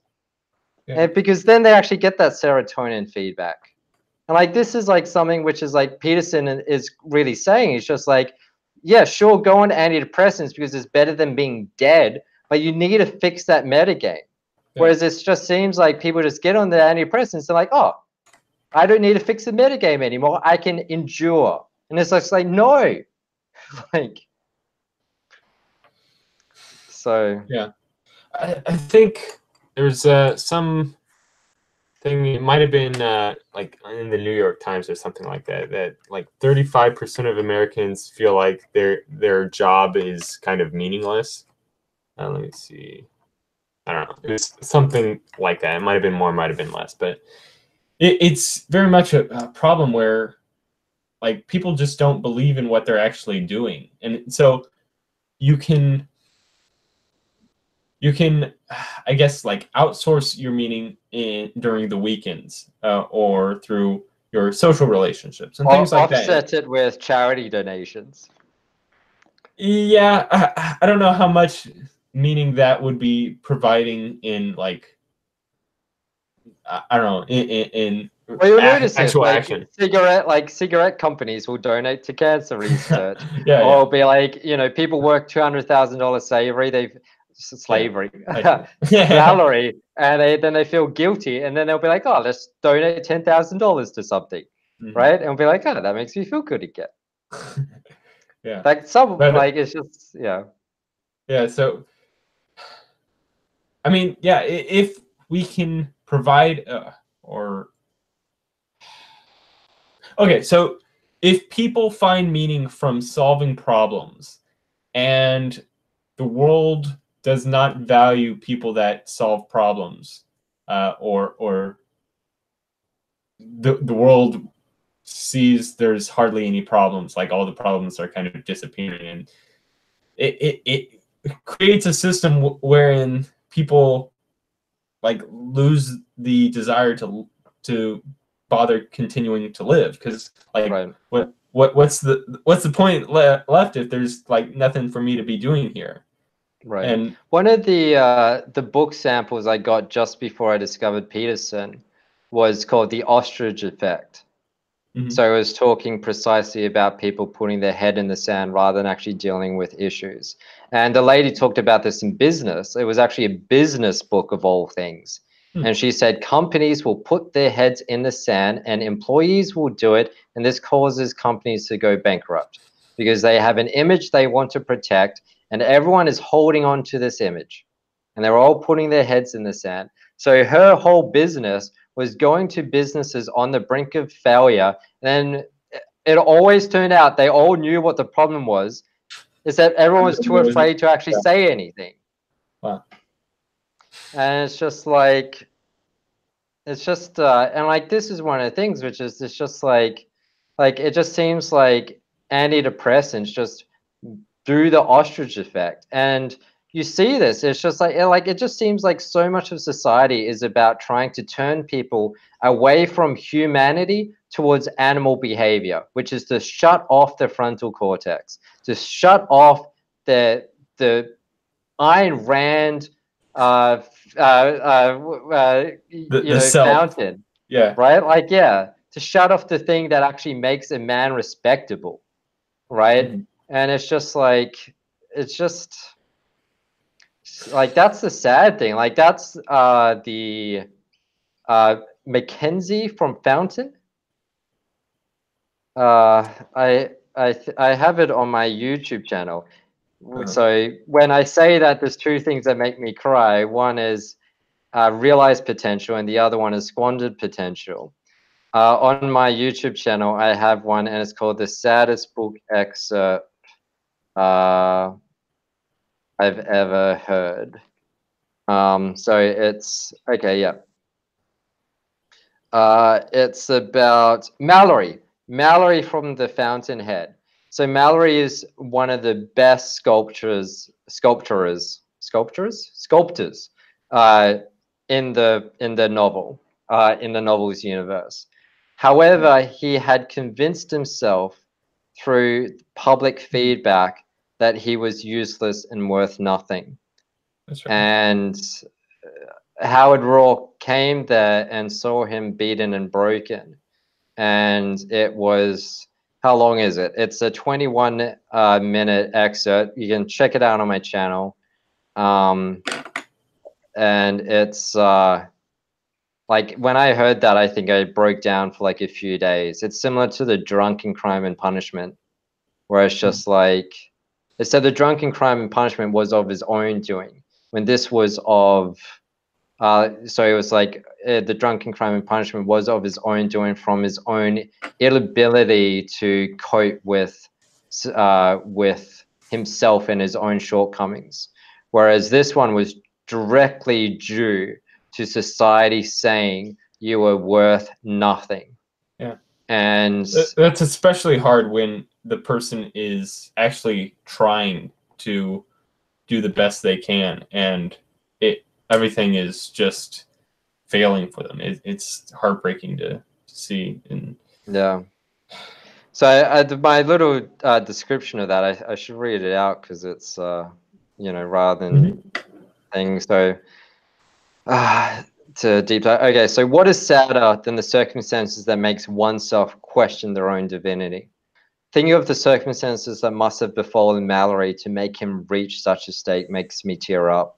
This excerpt is from the Fountainhead audiobook from Ayn Rand, and captures how false sincerity has destroyed the spirit of Mallory, and then how Rourke, one of the only testaments to the human spirit left, through his relentless sincerity, is able to bring Mallory's disaffirmed fire back to an integral blaze.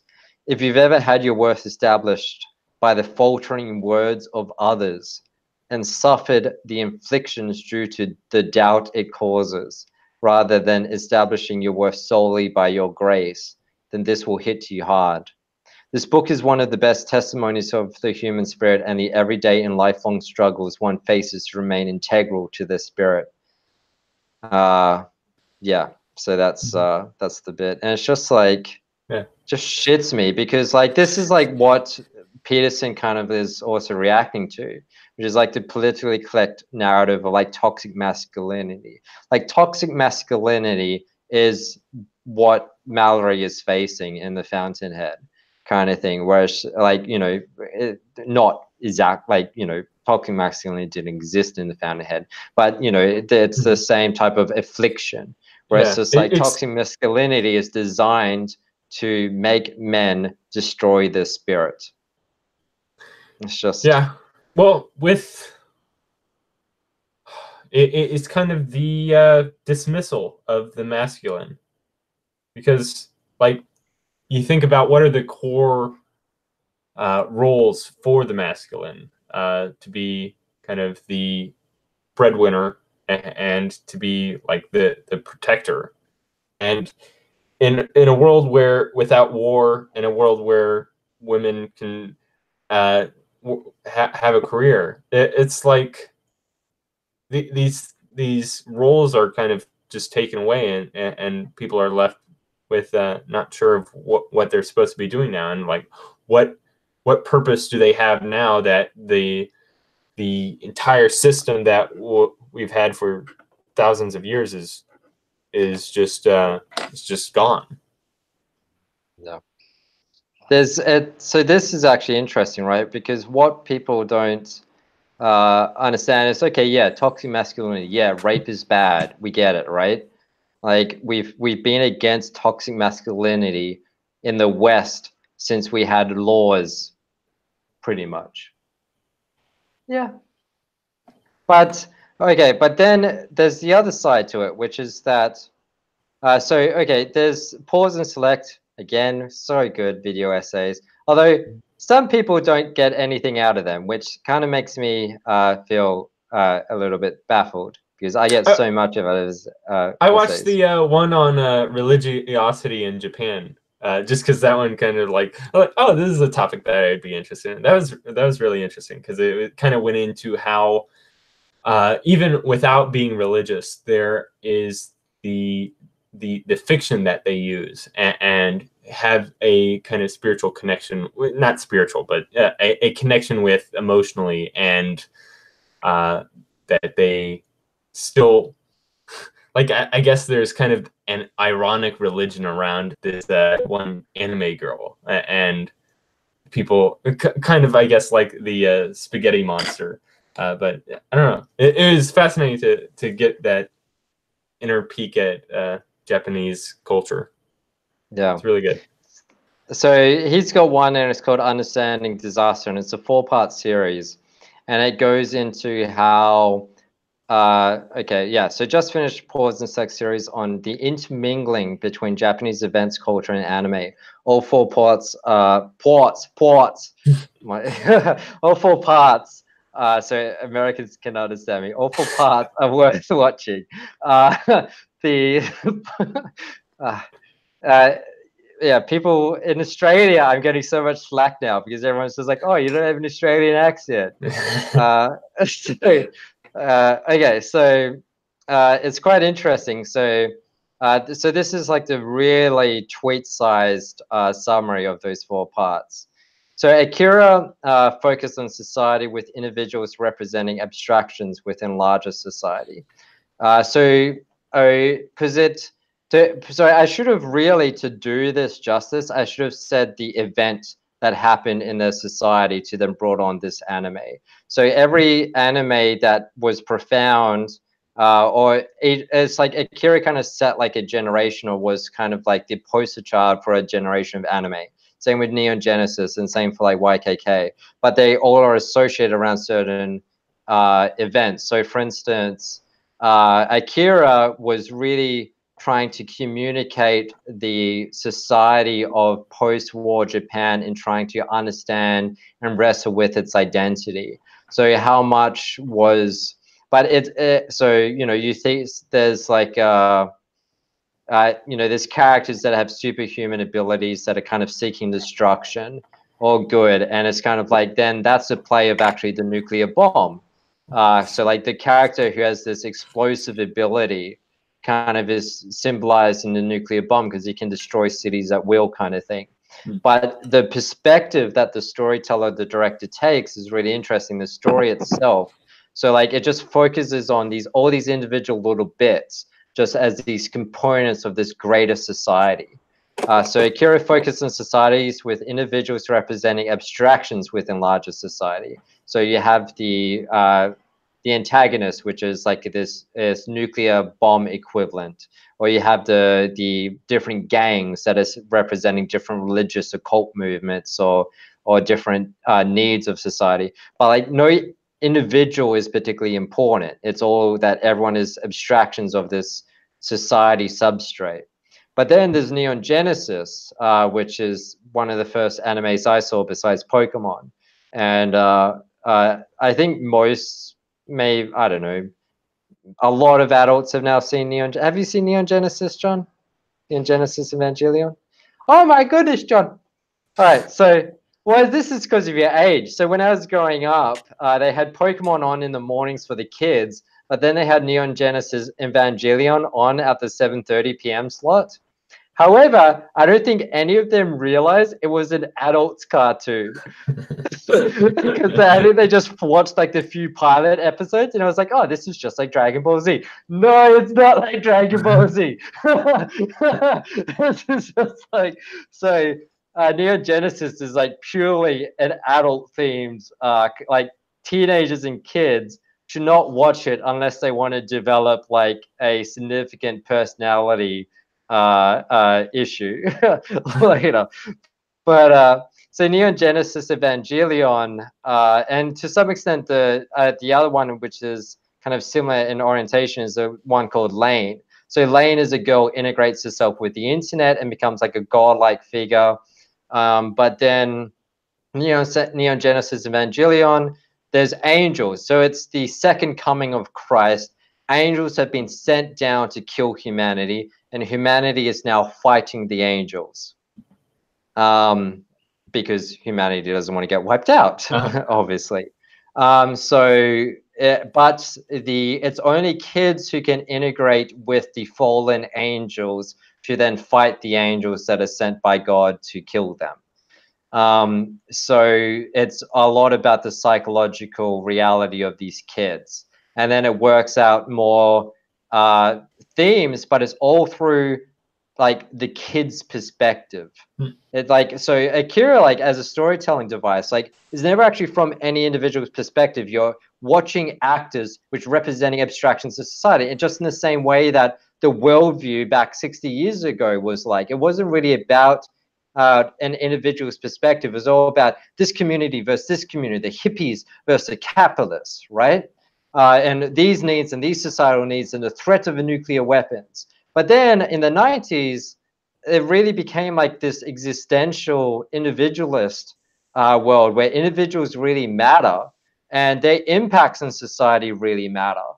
And so, and also like existentialism, like, you know, the philosophy. It's really interesting because I came across existentialism when I was a teenager.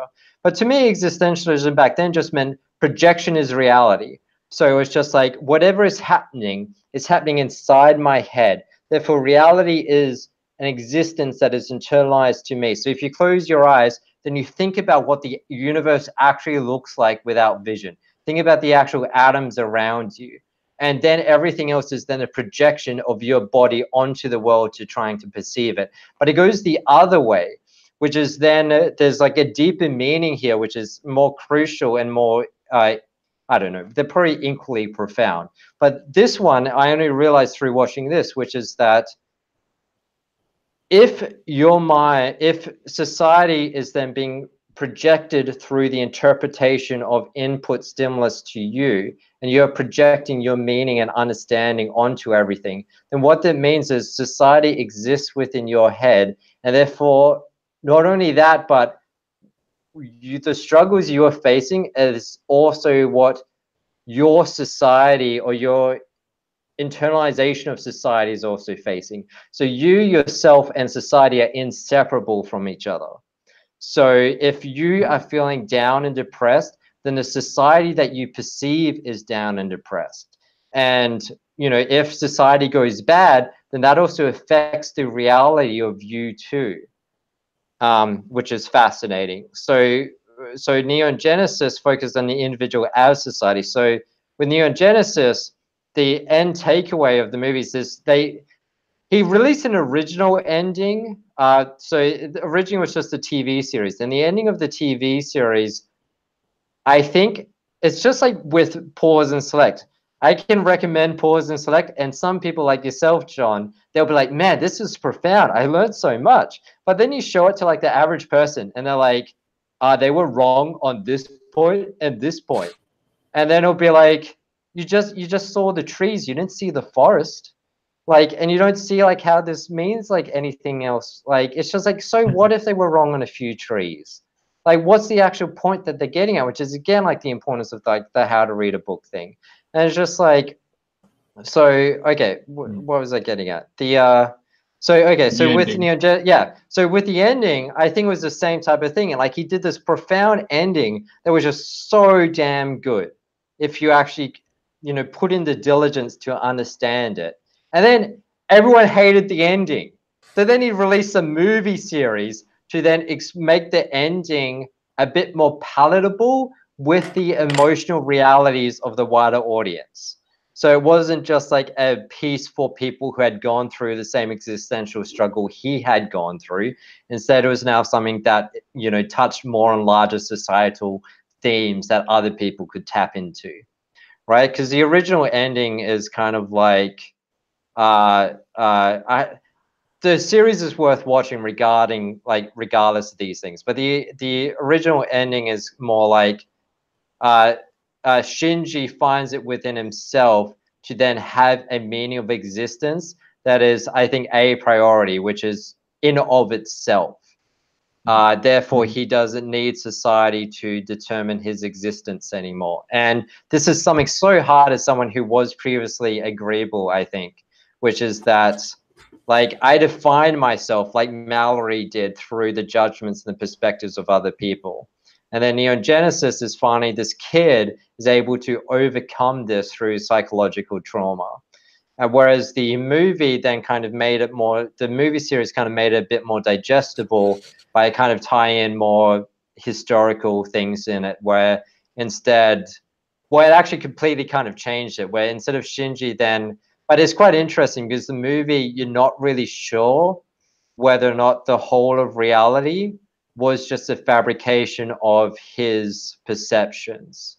Like, did you just watch a dream?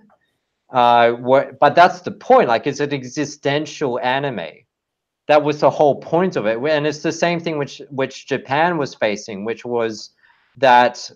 So, for instance, all of those things happened, but then Japan had some serious things it had to figure out after Akira. Like, I think some a natural disaster happened, and no, it wasn't that. It was just there was some certain cultural things that were happening in Japan, and it said, look, regardless of what's going on in society, you need to figure out who you are going to be as individuals to go forward. You need to figure out and integrate something. So then the animes then started representing the search for individual meaning. But then what happened is then the society then moved on to this area, like say Neon Genesis was like this profound work of soul searching. But then it moved on to where like, oh, well, maybe searching for meaning is a bit unproductive with the needs of the everyday thing. We need to have jobs. We need to do this. So then they came out to then the YKK, which is like a lot of the, like I just watched a great series called The Journey to Antarctica. And it was just following like 4 girls or so building up a little team to be stronger together than, you know, cute girls doing cute things, is kind of how YKK is defined. But it's kind of like, oh, it's relatable. It's like little everyday problems, feel getting on with everyday things. But then they then talk about how eventually that also came to get into a bit of a problem, because then there was like a terrorist attack, or there was the tsunami situation that happened. And it's just like, oh shit, this actually presents the problem of toxic harmony. Because everyone's too focused on harmony, they weren't actually willing to say to the CEOs or say to the government, hey, we haven't actually prepared for these natural disasters. Or it was more like, that was it. It was the belief that if you believe a disaster could happen, then you invite it to happen. So if we just pretend everything is harmonious, then we will manifest harmony. And then the tsunamis happened. And then it's just like, yeah, no, you need to protect yourself. So this is a bit of it, which is like, there's this, so the thing we touched on was like the suicide thing and like the Jordan B. Peterson, where it's just like technology, as well as, you know, like the anime and the arts and all of this, like there is this game that people are opting into play of trying to improve the metagame and reform it and reform it and reform it. But as soon as you like opt out through antidepressants, if you know, which I'm not saying everyone on antidepressants opt out of playing this metagame. If you're still trying to sort out your situation, like, good on you. But if you're just taking them to cope and endure, and you're not sorting out the, oh, I'm going to get a lot of trouble for saying this. I'm not a doctor. Don't listen to me. And you know, but see the point I'm getting at, rather than just the problems of what I'm saying. Because yes, there's huge problems in what I'm saying if you take it too literally. But there is a point I'm getting at which does have some point to it. So yeah, so for this, then it is like it just seems like, and the news does it with like the FUD. It just seems like people are destroying the human spirit and turning us into animals. And it's just like, and I don't know, like, what, okay, why is then animals are easy to control? They're like sheep or like cows, which we domesticate. And it's just like the brave new world where it's like you have the controllers and then you have everyone else that are just happy sheep. Just like the more you can make humans predictable and controllable, then it's, you know, then you can earn money from them because you can make them react. Like the book Persuasion that Scott Dilbert keeps rambling on. Scott Dilbert? Scott Adams. Scott Adams, the creator of Dilbert, rambles on about all the time. And Owen Benjamin had a good thing about wizardry. He's got a very good podcast about wizardry. Yeah. It's 12 o'clock at my time. Yeah. I better and get, you gotta wake up for the confidential session. Yeah, exactly. Alrighty. Yeah, well, that's good. I think this was very cathartic, and I think there will be some good takeaways from this. Definitely. Especially. So, what should our plans be for next week? Do we want to do the summary session of the book? Or should we do a different topic? Let's give that a go. Let's try and give a like a concise summary. Like because if we read this book correctly, then we should have our own bibliography of the book, right? Where we have our key points from the book of what it was trying to do, so we can present that, like kind of present a little slide show. But we should try and wrap it up as quickly as possible, like 20 minutes to an hour. Yeah, good idea. And then we could probably just do our personal or private conversation after that. Yep. And so okay, for anyone listening, this has been a conversation as part of the Jordan B. Peterson community. Again, all the details at jordanbpeterson.community. So instead of .com, .community, where all JBP fans studied all his lectures and everything like that. You can find all the public ones of when we've been doing it. But we've been doing these weekly meetings for 2 years now. Yeah, 2 years or 1 year. 2 years. And and so if you object to anything in this video, you have some insights, then join us in the next meeting and hang it out. I mean, like, we're not some high people on pedestals kind of thing. Like, you can, like, the joy link is on our website, so it's just like join in on the meetings and participate and hang out with us. So but yeah, we have the confidential meeting. So if being on a live stream is completely intimidating, join the confidential meeting. John runs that one because it's the time zone is more favorable to him. So yeah, all the details are jordanbpeterson.community. All right, see you, everybody. Thanks, John, for participating. Thanks, Tyler, for being there for the first bit and for all the amazing things you do, Tyler. And yeah, I'm Benjamin Lupton. You can find John at Writer John Buck on YouTube. And also on Twitter, and myself at BA Lupton, and Tyler, unfortunately, isn't that active on social media. So, alrighty, see you, everybody. Bye.